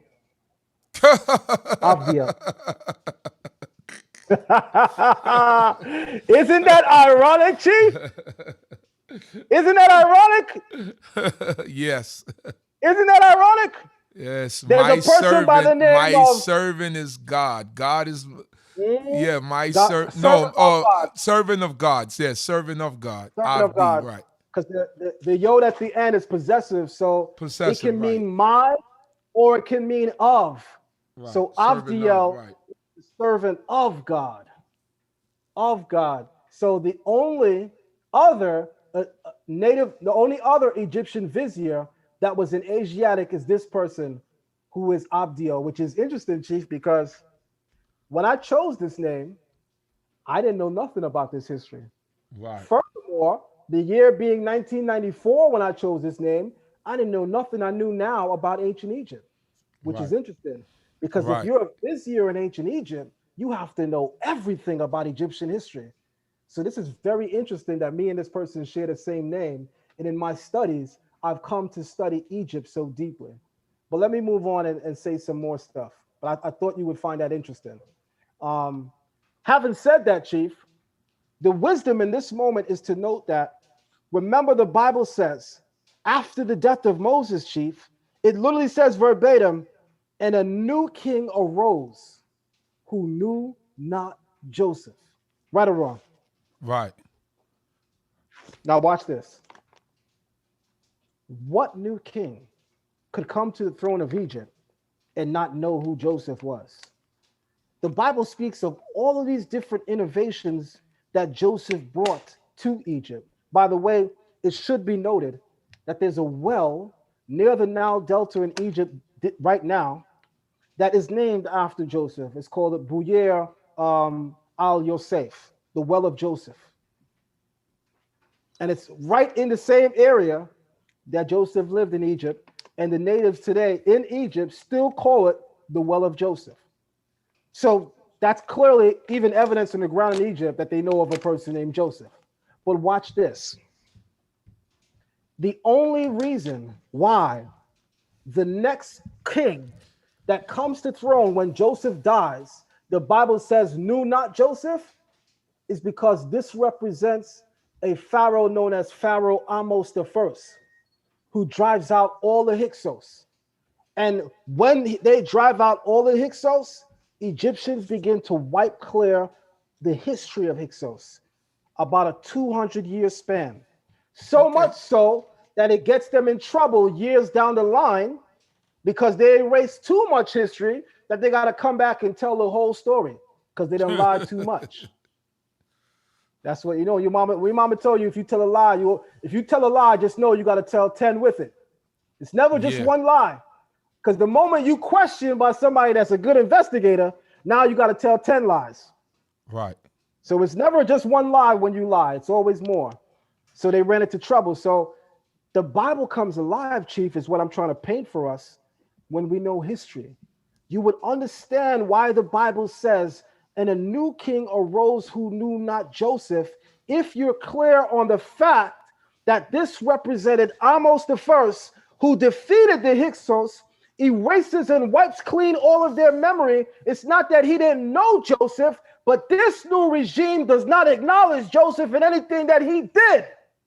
Therefore, the Bible says a new king arose who knew not Joseph.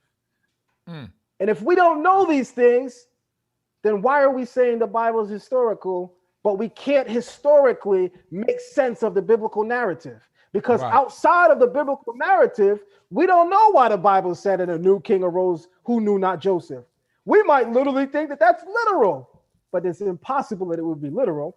The king certainly knows who Joseph is, but this new regime in Egypt are native Egyptians who finally come back to the throne.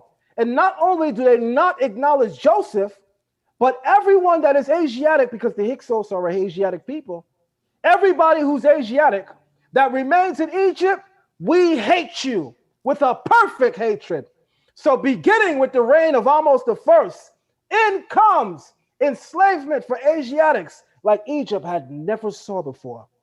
And virtually every king after Ahmose I boasts in his military campaigns into going into regions of the world where Asiatics live, mainly the land of Canaan, mainly Mesopotamia, and brags about taking hundreds of thousands of captives, Chief. We have their names. They took girls, babies. Wow. These are not prisoners of war. We're getting closer to where we should be. It sounds like slavery to me.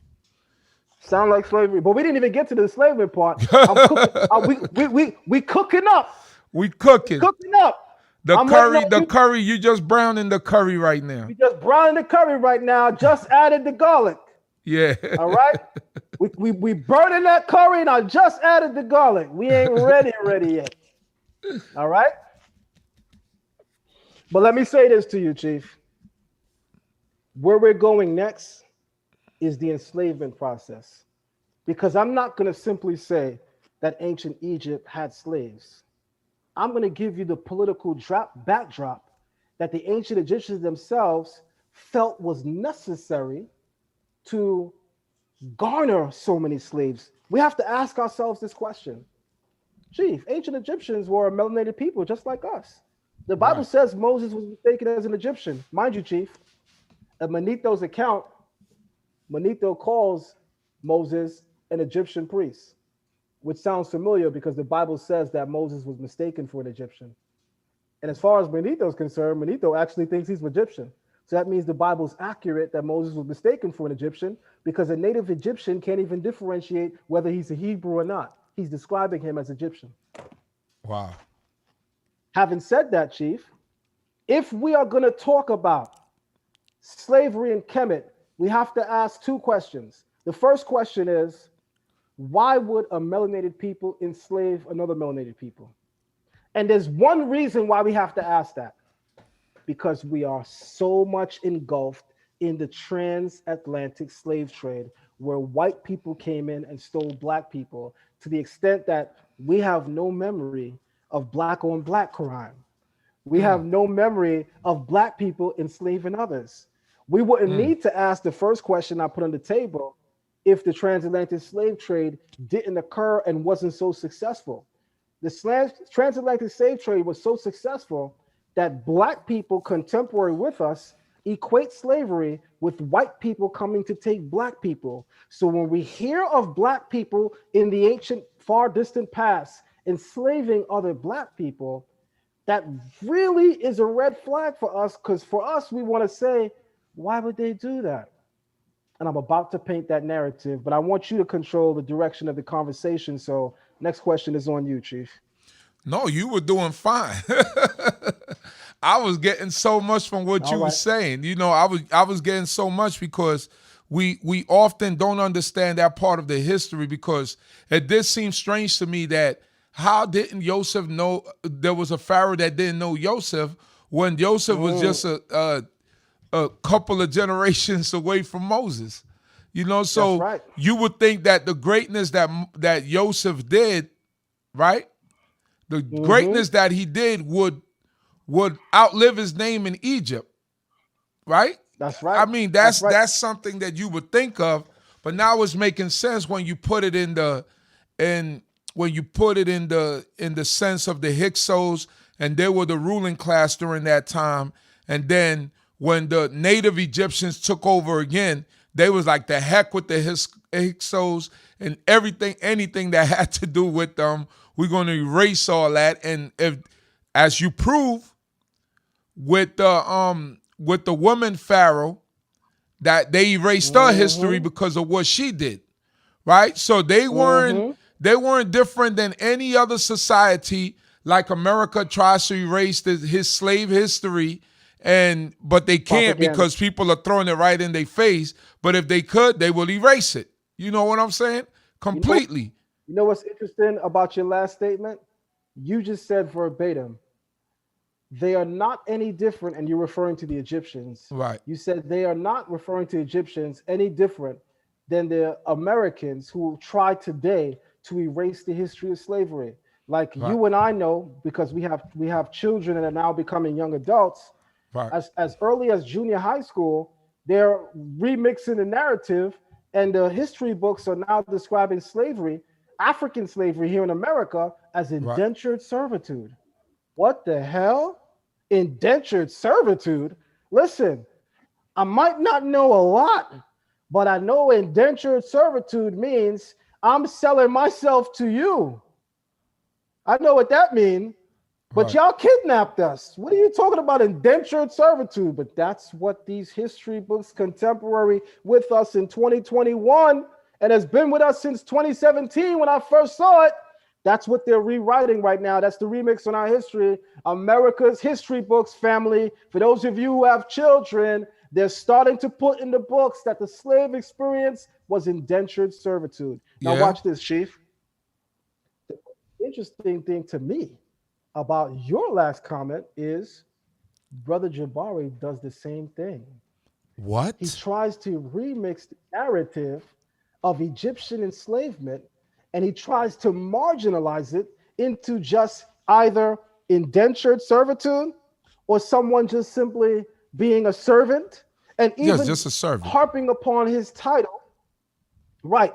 And even harping upon his title because he's called a priest, which in the Medu Neter translation of a priest is slave of God, just like my Hebrew name, which is interesting because when he comments on me speaking of enslavement in Egypt, he says, Zion Lexx, he's not aware of the complex nature of slavery in Egypt. Zion Lexx doesn't know how to differentiate between servitude and enslavement and captives. He doesn't understand the complex nature. But Jabari doesn't know that my actual name, Chief, is not Zion Lexx. Jabari don't know that every single book that I authored, Chief, shows you my Hebrew name, Right. Avdiel Ben Levy. Levi. That's Yeah. my Hebrew name. And Right. Avdiel means slave of God. And Right. it don't literally mean a captive or someone bound, but it means a servant. So I A am servant. aware of the complex nature of the term because even my name in Hebrew contrasts it. Right. So having said that, Chief, let me move on and say this. Now we're about to get interested because I'm going to show you that in ancient Kemet, there were three forms of slavery that are attested to. Ready? Watch this. Let's go. And we're going to use the same site that Brother Jabari used in his lecture yesterday when he referenced slavery. Except I'm not sure if he referenced this in full, but watch this. It says, Slaves and Slavery in Ancient Egypt by Jimmy Dunn. By the way, Jimmy Dunn is the same guy that Jabari referenced in his lecture last night in trying to come after Shaka and saying that Shaka, like Zion, doesn't understand the complexities of enslavement in Egypt or servitude in Egypt. He references the same guy, but he's not quoting this article, but it's going to get interesting. Watch this. Do you see the image to the left, Chief? Yes. I'm kind of far away from the screen. Let me get up close to it. I just made it big. Yes, I see it. Oh, All right, now wow. watch Yeah, I this. see it. I see it now. This is a depiction, Chief, in Kemet, in Egypt, showing Nubians in the Egyptian, listen to the words, slave market. Sounds Wow. familiar? Slave market? Yes, absolutely. The, the place from whence slaves are bought and sold, the slave market? Yes. Same thing here in America America. had They used to America auction had us. some of those, right? Yeah, they Now, auctioned us. Chief, when the Afrocentrists in the conscious community speak of Nubia as the mother of Egypt, how come they don't remind you that the first people Egyptians enslaved were Nubians? Or Nubians. Wow. The oldest practice of enslavement in ancient Egypt are actually Egyptians enslaving Ethiopians or Nubians. And this is them here being bought and sold on the slave markets of ancient Egypt. But it's going to get more interesting. Let me show you something really quick. I'm going to cite from an article that he cited yesterday that I was like, wait, the reading of this article is very familiar because I could swear this is from Wikipedia. So watch this. Yep, I caught him on Wikipedia. Let me show you something. There are three types of slavery in ancient Egypt. Let me first cite the article so you can see.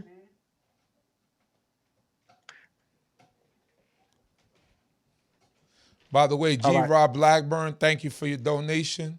Thank you for your super chat donation. Is well appreciated. Absolutely. And family, remember, YouTube's algorithm allows for the video to be seen more if everyone is thumbing up the video. So if we have at least 50 people in the room, which we now do, we should see 50 likes, guys. So everyone, please, if you're in the room, make sure to hit the like button. That way we can have people sharing it. As usual, we can see that we have somebody hit the unlike button, which lets us know we're doing a good job right now. But there's only one type of person that would hit the unlike button on this. All right, watch this. Slavery in ancient Egypt was in Egypt since the Old Kingdom. Remember, Chief, I cited what's called the Palermo Stone.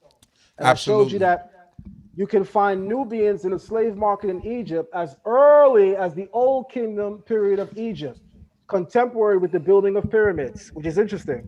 But let me Right. continue to read. Slavery in Egypt was in Egypt since the Old Kingdom.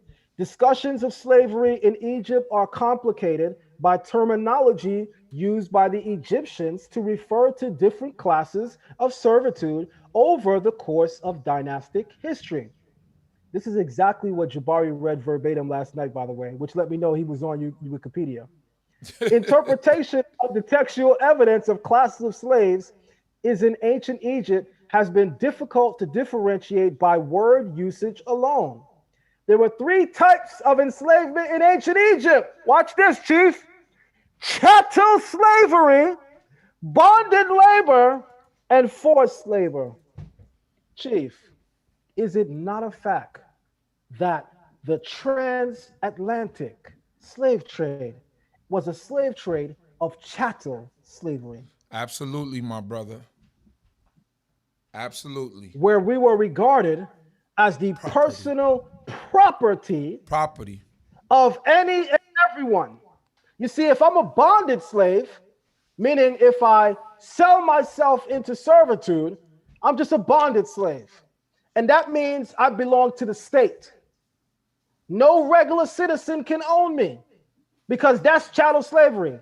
And I'm going to show you. The textbook definition of chattel slavery murders Jabari and anyone who thinks like him our argument. Because watch what the textbook definition of chattel slavery is, Chief. I see And why mind they you, didn't watch want this. you on last night. Of course, because you know I'm going to go in thorough. That's why they'll never want me on unless I'm by myself because they know how thorough. Now watch this. Before I get to the definition, when you type in chattel slavery, without typing in anything else, notice how it gives you images of the transatlantic slave trade. Absolutely. I'm looking at it So right we know now. what chattel slavery is, right? It's Absolutely. going to What look they did to just us. like the transatlantic slave trade, right? Absolutely, Now my brother. remember, the article we just read, the first thing it mentioned in describing that Egypt had three different types of slavery, the top of the list said that it had chattel slavery, which means it had Absolutely. the exact same thing that you can find in the transatlantic slave trade. But watch this, Chief. Here's the textbook definition of chattel slavery. Because I think Jabari, and I agree with Shaka on very few points normally, but on this point, I totally agree with him that Jabari doesn't like definitions. And that's something I always say in my classes. I have a theme, Chief, that I say, a reoccurring theme in my classes. I say, we define everything because definitions bring us to a place of discernment. Without continually defining something, even the things that you think you know, you'll be sore to find out that common words that we use every day, we really don't even know until we challenge ourselves to really get these definitions. But watch this. It says, in chattel slavery, and I'm gonna blow up the screen a little bit. I want everybody to see it clear. So let me blow up the screen just a little bit till the family can see it. Okay. In chattel slavery, the enslaved person is legally rendered the personal property, which is why the term chattel is used, of the slave owner. I'm going to read that again. In chattel slavery, the enslaved person is legally rendered the personal property, hence the term chattel, of the slave owner. So watch this. We have slave registers in Egypt, Chief, as early as the Middle Kingdom period, beginning with the Brooklyn Papyrus, that shows you that ordinary citizens of Egypt, ordinary people, not people that work for the state of Egypt, not the nobles, not the priests, not the scribes, and not just the king, but average, regular Egyptian people that had a couple dollars to spare was owning slaves in Egypt. By definition, Chief, that's called chattel slavery, because chattel slavery is indicative of the legal process of owning people and enslaving them as a means of now making them your personal property. And by your, I mean the average, everyday citizen.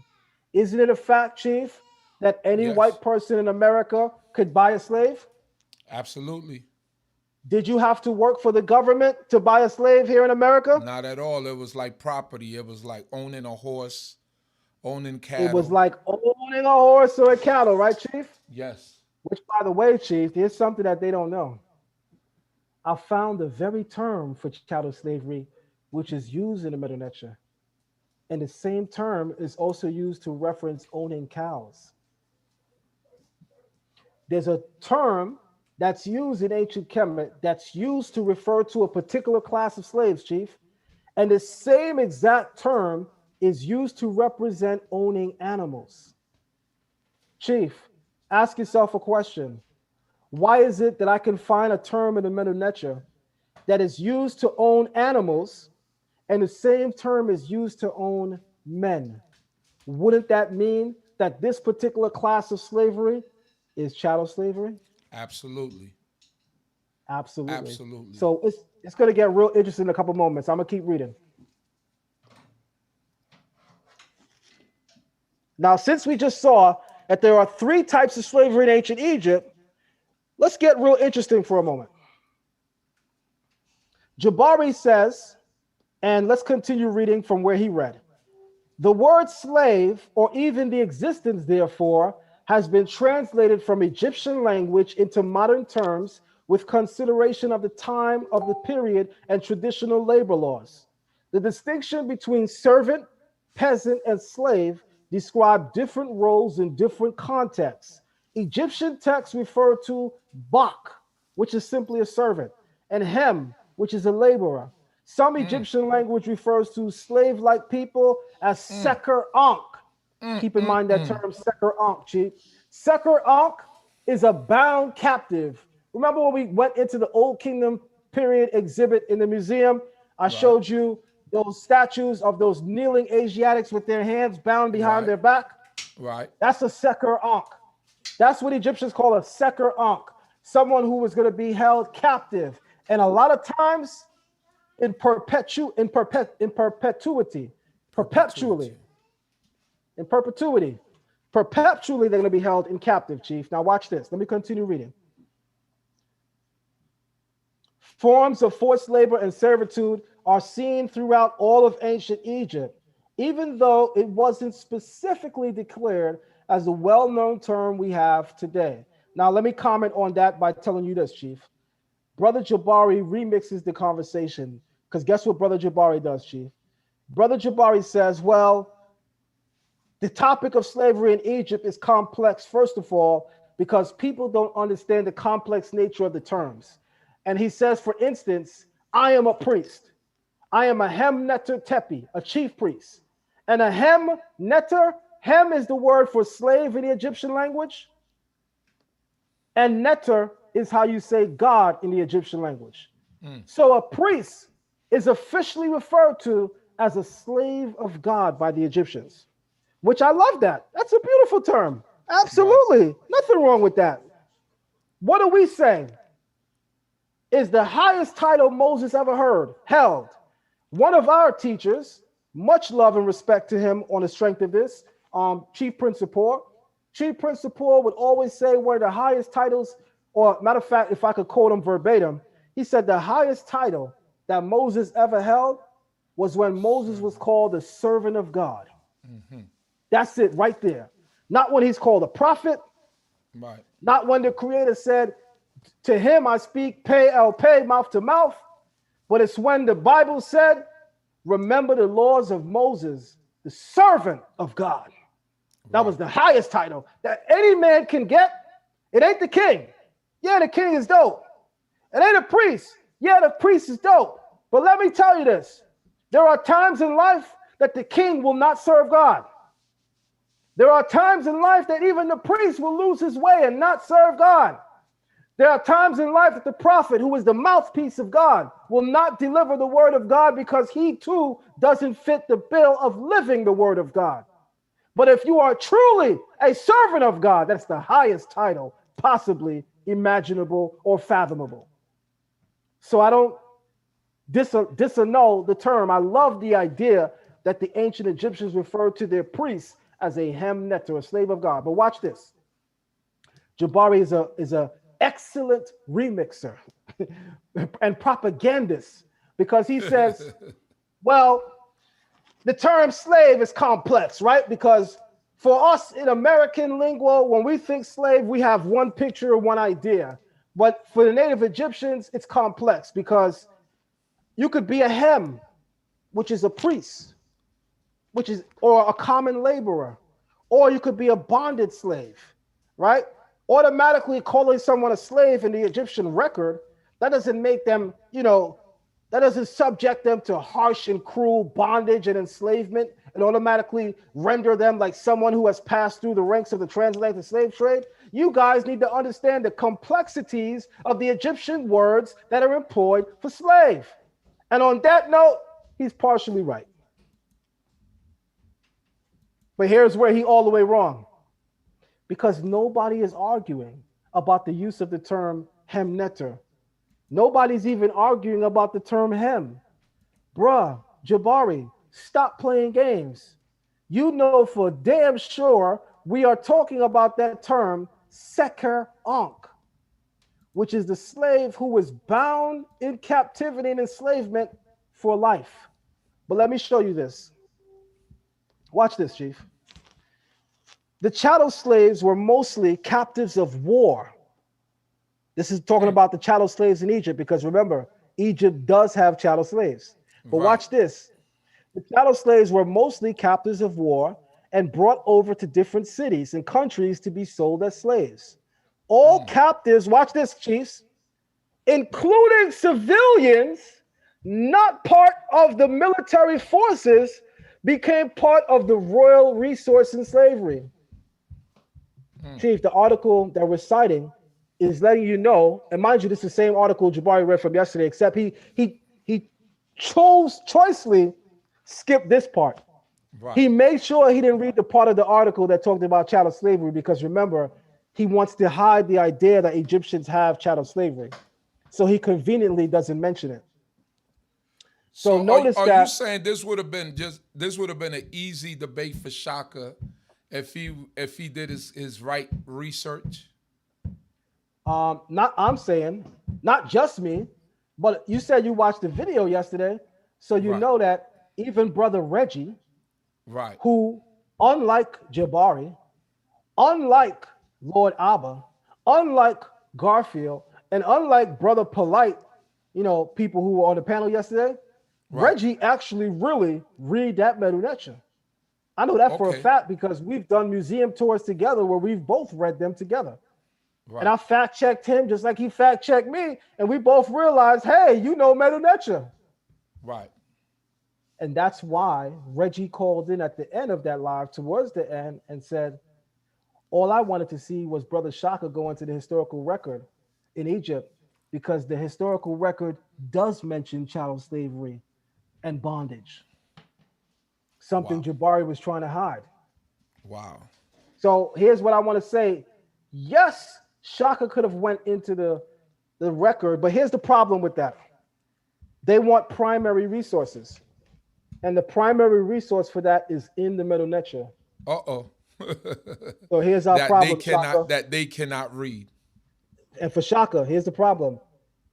Even if Shaka would have brought out the primary source, he would have had to use what they use on television, a lifeline. He would have had to call Dr. Reggie to read it for him. Or maybe me. I'd have read it for him, bro. You should have called me. Shaka. Right. Shout out to you. I would have read it for you. Shots fired.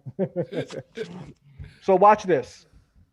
The Pharaoh would then resettle the captives by moving them into colonies for labor, giving them to temples, giving them as rewards to deserving individuals, and giving them to his soldiers as loot, literally as spoils of war.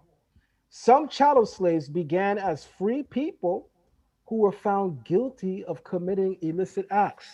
So there are even people in Egypt that are treated as chattel slaves, not because they were won or gotten in war, but because they did something bad in Egypt. So even bad Egyptians themselves could have wound up on the slave market and treated as chattel It slaves. explains the story of Joseph. Absolutely. Absolutely. How there were even native Egyptians in jail with him, in prison, waiting to be sold off. Now, watch this. And were forced to give up their freedoms. Other chattel slaves were born into the life from a slave mother. Sound familiar, Chief? Mm-hmm. If your mama was enslaved and you her child and she died, guess who's also coming into slavery with her? You You. are.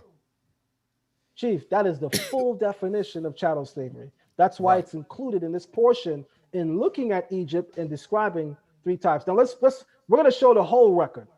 Now let's talk about the other part of slavery in Egypt. You have something called bonded labor. Ancient Egyptians were able to sell themselves and children into slavery in a form of bonded labor. That's that whole indentured servitude, Chief. Self-sale into servitude was not always a choice made by the individual's free will, however, but rather a result of individuals who were unable to pay off their debts. Even the Bible talks about this, Chief. This form, a bonded laborer or indentured servant, even the Bible goes into this. The creditor would wipe the debt by acquiring the individual who was in debt as a slave, along with his children and his wife. The debtor would also have to give up all that was owned. Peasants were able to sell themselves into slavery for food or shelter. Some slaves were brought in slave markets near the Asiatic area and then bonded as prisoners of war or war prisoners. Not all were from foreign areas outside of Egypt, but watch this, Chief. It was popular for slaves to be found and collected abroad. So the bulk of people who were made to be slaves in Egypt were not native Egyptians. You did have native Egyptians that came into chattel slavery for doing something wrong, for going against Ma'at, as they say. Absolutely, for breaking their laws. You do have Egyptian slaves that sold themselves into bonded labor or indentured servitude. Absolutely. But the classical quintessential nature of slavery in Egypt was that most slaves were gotten from abroad, meaning 9 out of 10 times, if you were a slave in Egypt, you were a foreigner. Now, watch this. I'm going to keep reading. I'm going to skip the Shabti part because that refers to the afterlife and it's of no bearing in this conversation. So we won't go into the Shopti term of slavery, but we'll go into forced labor. Several departments in the ancient Egyptian government were able to draft workers from the general population to work for the state with a corvée labor system. The laborers were conscripted for projects such as military expeditions, mining and quarrying, and constricting projects for the state. So, what is this similar to, Chief? What do we say here in America? Nobody escapes the draft. That's If right. you're an American citizen and you not your mama's only child, you can be drafted, and that's forced Absolutely. labor. Right. Because if people had a choice, I'm not going to war. So even Egypt had that system, which you got to think about it, where you think America got this from. And if we get really deep, Chief, since the oldest history, template, and model for chattel slavery is in Egypt and not in Greece, they don't have the oldest system. Egyptians were practicing chattel slavery before there was any civilization in the European world. So where do you think Europeans ever got the idea of chattel slavery from? They got it from Right. the ancient world's masters of chattel enslavement. Hence why the Bible refers to Egypt as what? The house of bondage. The house of bondage. Right? Beit Ha'avadim, the house of slaves. Right. Now watch this. Wow. Watch this. I'm gonna continue I like using the way you Jabari putting source. this together, my brother. Oh yeah, this is easy work. That's another reason why they didn't bring me on that panel, because they know this wouldn't have been easy. It wouldn't have been hard for me. So because it's not hard for me, they know I would have taught it in a way that would have bust them over their head. Now, remember I showed everyone, and I'll even show it again, the Palermo Stone. Right. Right? This is the Palermo Stone. The replica Now, right there, right? this is the replica of the Palermo Stone. Now watch this. We're going to go to the Palermo Stone really quick, and we're going to see something. I mentioned it earlier, but I want you guys to see it yourself. This is from the same author on this website that Jabari quoted last night, so I think it's okay for me to use him. Because if Jabari can use him, why can't I, right? Absolutely. Now, he's going to describe for you in the beginning passages what the Palermo Stone is, what it captures, blah, blah, blah. And I'm going to read it briefly so that you guys can see.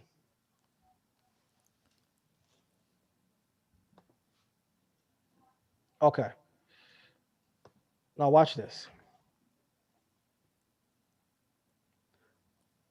We know little about the Palermo Stone's provenance, but together with the king lists inscribed on temple walls, the papyri held in temple and palace archives, listen to this, Chief, it was doubtless one of the documents that Manetho used to compile his history of Egypt. In other words, Chief, Manetho's account of Egyptian history is so accurate that it can be found on one of Egypt's most celebrated historical records, the Palermo Stone. Also, Chief, it's noteworthy you should know this. The Palermo Stone is regarded, and I'm going to highlight it in blue, as Egypt's oldest history book.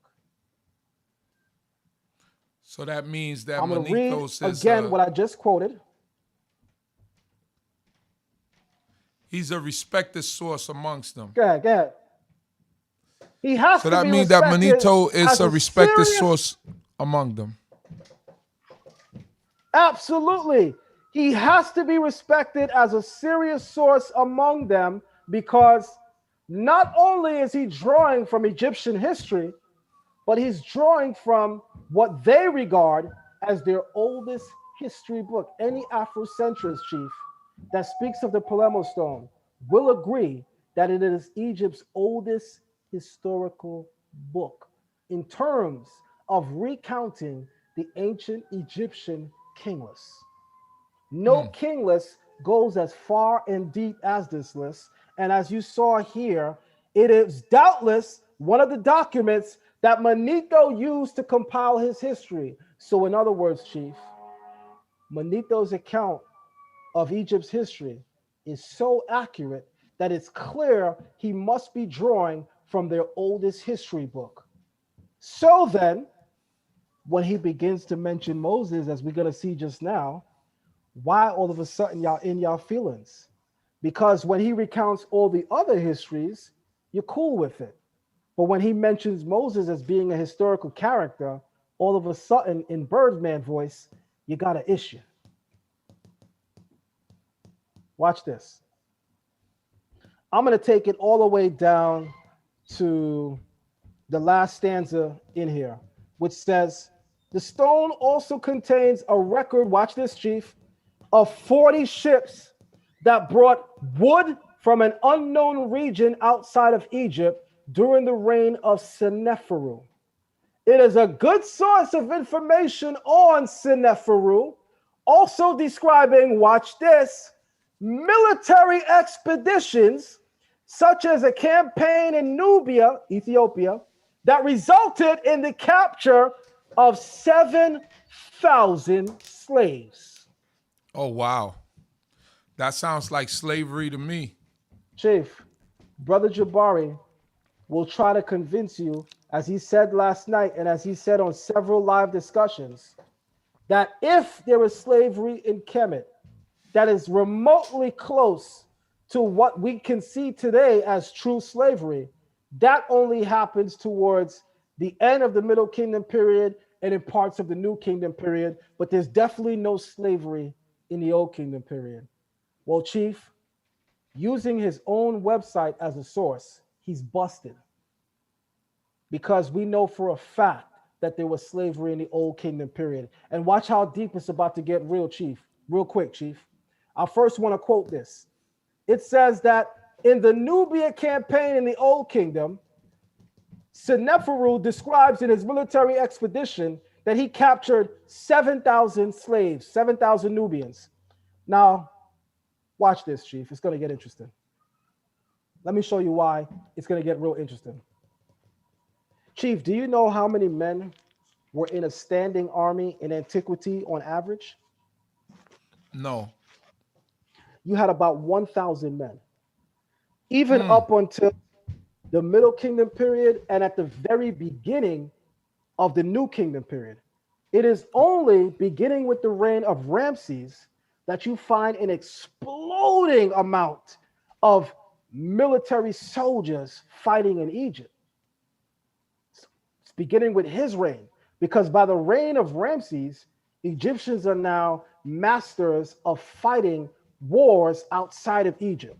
And at that time, they built up their military personnel, which included the Magi in Ethiopia, which is an elite class of Ethiopian or Nubian soldiers. The Magi's are also ready and at their disposal. And at this point, the Egyptian army has, Chief, 100,000 foot soldiers. But that's by the time of Ramses II. In all of the periods of Egypt, especially the Middle Kingdom period and the Old Kingdom period, Chief, the average amount of a standing army in Egypt is 1,000 men. So notice this, Chief, and that goes for everybody, not just Egypt. Now watch this. The list that we just recounted showed that Sennacherib captured 7,000 slaves in Nubia, in Ethiopia, which means, Chief, first of all, the Nubians didn't have 7,000 soldiers. They maybe had 1,000. So the other 6,000 are civilians, which would have included women and children. Right. No different than the transatlantic slave trade. Wow. Why do I need to point that out, Chief? Because Jabari says our issue, me and Shaka, is that we don't understand the complex nature of indentured servitude, bonded labor, and enslavement. He says that And Egyptians, when we could talk, and he does, even though him and Shaka don't read the Medu Neter, but I do. I could read with his teacher, who knows? And I can read with the grandmaster teachers, and I've done it, and they know. But we all know Jabari don't read it, period. But he knows something that I don't know. But it's going to get more interesting, because watch this. Having said that, Chief, what you should know is that leading up to the Exodus, you have Tutmos III, you have Amenhotep II, who both brag and boast in their military campaigns, Chief, Right. of taking over 70 to 100,000 slaves, which at times, Chief, included women and children. So you're not a prisoner of war, Chief, if it's women and children, because, Chief, the women and children were not fighting in the war, which means, Chief, when the ancient Egyptians would beat a nation, they wouldn't just take alive those remaining from the soldiers that they beat, but they would also take everybody in the damn village damn near and bring them back into Egypt and do what? Force them into labor. Now watch this. We know that that is kidnapping because that is not an act of war. Now let me ask you something, Chief. Wouldn't you agree that it is more accurate to describe what occurred in the transatlantic slave trade as the kidnapping and enslavement of African people rather than simply the enslavement of Africans? Didn't they kidnap us? Absolutely. Also, would you describe those course of actions as a declaration of war and an act of war? Absolutely. So watch this. Then what Egypt was doing in the past is no different than what America did.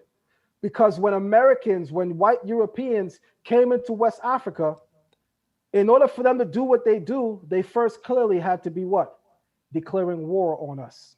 Right. And anybody taken captive was forced into slavery and sold in the slave markets. Watch this, Chief, where their names were replaced and where they were bonded with hot irons. Now, watch where it gets interesting, Chief, because the slave record in Egypt, even in the period of Ramses, but I'm going to show you it earlier, you can find where when an Egyptian king takes on slaves to the state and the people take slaves, they change their names. They cannot retain their names, which in the case of Asiatics, now you got to get an Egyptian slave. Question, Chief. When we were forced into enslavement after we were kidnapped, did they not change our names? Absolutely. Ancient Egyptians took a hot iron with Medu Neter symbols on it, you know, the sacred hieroglyphs, Right. branded them on the backs of slaves to show that they were their properties. Sound like Chief, America to me. isn't that what occurred during the transatlantic slave trade, especially Absolutely. for those who were deemed runaways? The point of branding them with a hot iron was so that they would not run away. Fact. The fact that they were doing these things, Chief, is proof of where they learned them from. Is Right. proof, Chief, that the same type of enslavement in ancient Egypt is no different than the enslavement our ancestors experienced in the transatlantic slave trade. I'm going to let you lead with the rest of the questions, Chief. I got a lot more. You know what? It's sometimes it's enough. Just I mean, because we've been going for about 2.5 hours. Is what I'm seeing Mm-hmm. up here, and that went in a Mm-hmm. And breeze. But I didn't even sometimes, open my first slide because I got a PowerPoint. I okay, got a whole PowerPoint. And I didn't open my first slide. So what we could do is hold off let's because hold it remember, off. I'm gonna make I'm gonna make an open challenge to Jabari on this. Okay, He needs to hold face on, me on hold this on. topic, Are or else you he gonna cannot go are around you talking gonna about make this. an open challenge to Jabari right now on that there was slavery, chattel slavery in ancient Egypt right at this moment? You're making this announcement? Right at this moment, I'm making a challenge to Brother Jabari that there was chattel slavery in ancient Egypt. Absolutely. Also, Chief, at this moment, I am making a challenge to Brother Jabari that we were enslaved in ancient Egypt, enduring the same experience of the Ooh, transatlantic slave. you That is raising my up the challenge. stakes. You raising up the stakes. And since they say the Bible is not history, because no passage in the Bible mentions the Pharaoh that dealt with Abraham, the Pharaoh that dealt with Joseph, the Pharaoh that dealt with Moses, the woman who raised Moses. We can't speak of the Bible as history. Therefore, it's laughable at most to even try to talk about the history. I'm challenging him on who the Pharaoh of the Exodus is, because what I'm saying is, I know who the Pharaoh of the Exodus is. Woo. While he's going to say, no Exodus happened. So watch how polarizing this is going to get and how damaging the implication is. Because if and when I prove that there was an Exodus, and we know who the Pharaoh was, who his father was, who his firstborn dead son was, and who the woman who raised Moses was, if and when I prove that, him saying there was no Exodus entirely is going to sound mathematically insane when I prove these things. Boom. Can you imagine someone saying Michael Jordan didn't slam dunk on Ewan's face? Now, it sounds funny to somebody who lives in this era that never seen the video.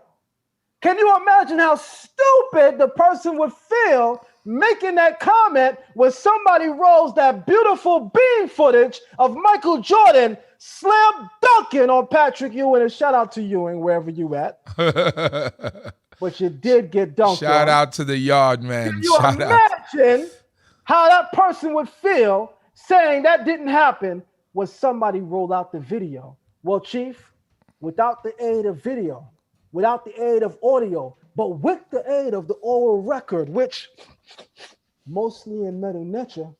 So Jabari, please bring a teacher that can transcribe the Medu Neter, because we all know you are not competent in the Medu Neter. There you have it. The one and only, my brother, Chief Avdiel Ben Lewi, better known as Zion Lexx. Thank you, my brother. Listen, we're going to, because this is what I'm going to do. I'm going to take this video, because I do on Shabbat, what I do on Shabbat is I do like an extended version of the service. So I play certain videos. So I'm going to take snippets from this video and kind of chop it up and put it up so that like the people on the West Coast, they have like a 3-hour difference. So what I'm going to do, if you allow me to, I'm going to put it on the DCB channel as a lesson. I'm going to cut it up into separate parts and put it out throughout the day, almost as part of the live, so that people could gain this information and be able to understand what is it that you're saying. And looking forward, I don't know when you could give me a time. I know you're a busy man, but when you could give me time to, let's get into that slideshow and do all of those things so that we could get this information out to our people. When can you give me that? I want you to give me a commitment now. I don't know when it's good for you. Whenever it's good for you is good for me. All right, great. First thing I want to say is, first we have to finalize me and Jabari sitting down, because there's a portion of those slides that I'm going to be using in my dialogue or debate with him. Also, I want to give an opportunity to plug our classes. So if anyone is interested in seeing how easy it is to perform these things, to go into the historical record that proves that the Bible is history. Listen, I do classes throughout the week where we take you through all parts of the Bible and show you how it is entirely historical. I literally have books in here, guys. Let me just show y'all some of the things that I have at my disposal. I have books in here that literally attest to the history of the Bible. This right here is entitled the Archaeology Bible. Why is it called the Archaeology Bible? Because it gives you the whole Bible from beginning to end, except on every single page, Genesis 1, Genesis 2, Genesis 3, 1 Kings 1, 2, 3. It gives you archaeological references throughout the dialogues to verify every part of the story. This is called the Archaeology Bible. This is a hell of a Bible. But it gets more interesting. Let me show you some more things I have at my disposal. This is called the Cultural Background Study Bible. Just like the Bible I presented just now, it gives you a backdrop of the culture of every passage and book in the Bible that you're reading. So for every single chapter in the Bible, it will give you a cultural backdrop of everything that is being described. Why is that necessary? Without the cultural backdrop of that time period that the Bible is going into in a particular passage, huge parts of the story will be lost to you. But if you know the cultural backdrop of every single period the Bible mentions, then these are huge sources and tools at your disposal. And these are the things that I reference in class. Also, let me show you this. We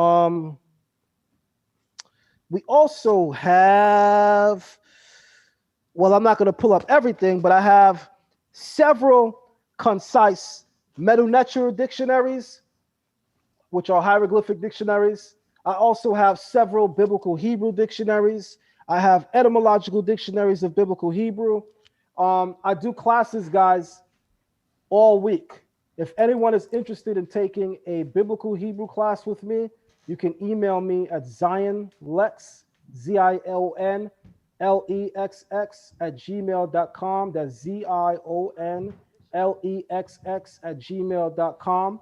To everyone in the listening audience, I want to say this.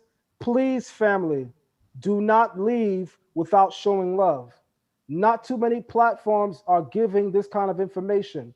Our brother Chief Uzael does this with no days off. Literally, no days off. He don't even take the Shabbat off. Nope. No days off. He's always working in the service of the true and the living God. No Hallelujah. days off. Show your love, family. Go on the YouTube, super chat, donate. But I'm going to tell you right now, as a person who does this as well, your donation will be felt better if it comes faster in real time. Because the YouTube super chat is nice, but YouTube takes a payment out of that. They take a percentage. His Cash App is up there. Please, family, especially if you're anyone that follows me on my channel, send our brother Chief Uzael a donation immediately. Send him something. He just posted his Cash App. Please, family, support those platforms that support the promotion of our history, our culture, and the fairness and unbiasedness of telling truth. There are a lot of programs and platforms that don't do it quite like that. And I want to say, because some people are thinking when I said that Sarnetta, but I want to say this.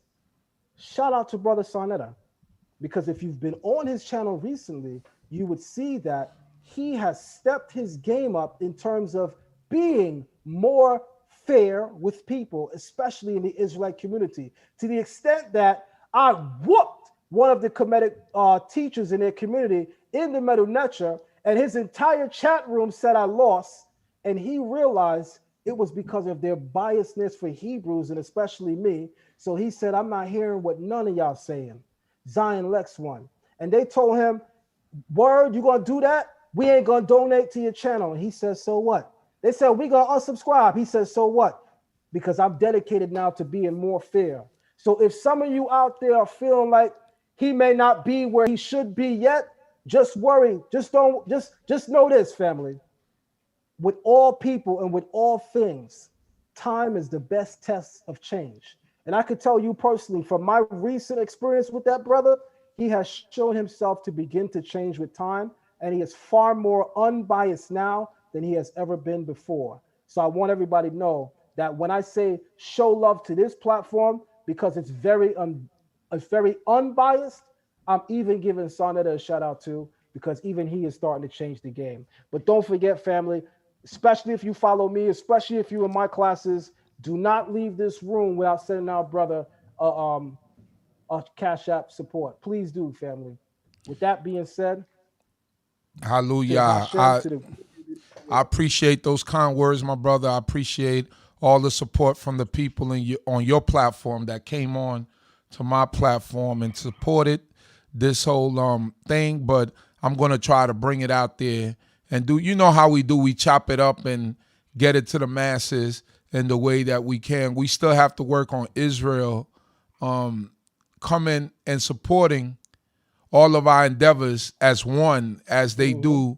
You know, when they do live when Sarnetta does a live stream, he doesn't get less than 700-800 people, and that's on an off day, right? Facts.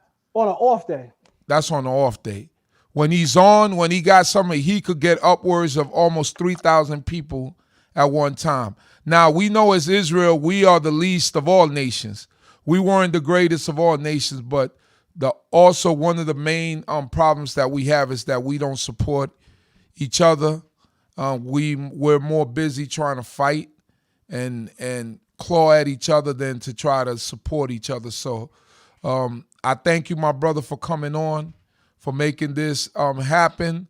Let's see if Jabari takes you on your offer, and we can move on from there, and we could see exactly where this is going to take us. But for sure, I'm going to use this information that I got here today, and I'm going to definitely split it up and put it into lessons and put it out there for the masses to be able to consume and to be able to enjoy. So once again, my brother Zion Lexx, Chief Avdiel Ben Levi, I appreciate you, my brother. May the Most High God of heaven and earth continue to be with you and bless you. Yes. One last thing before we go. I pulled this out of my closet so that the family could see something. This is a replica of the Merneptah Stela. The Merneptah Stela is the oldest historical reference to the name Israel anywhere in the world. The Merneptah Stela was erected in 1205 BC by a pharaoh by the name of Meri Ptah, who's also known as Merneptah. He is a descendant of Ramses II. On his stele, starting from line 25, he says that he destroyed Israel and left us with no seed. There's two things that we can learn from this stela. The first thing we can learn should be obvious, because the year of the erection of this stela is 1205 BC, and we don't hear about King David until 1000 BC. So the first thing that we can learn is, just because something is engraved in stone in Egypt does not mean it's the truth. Because we know for a fact that King David is not born until 200 years later. So we know you didn't destroy Israel and leave us with no seed, because we know David is here. And watch this, Chief. Just like without a body, just like without archaeological evidence in terms of finding a body, someone can be regarded as historical in Egypt just because we find inscriptions bearing their name. So watch how we close this one, Chief. This is the Tel Dan inscription, the oldest inscription in the world, bearing the name of King David in Paleo Hebrew. Uh-oh.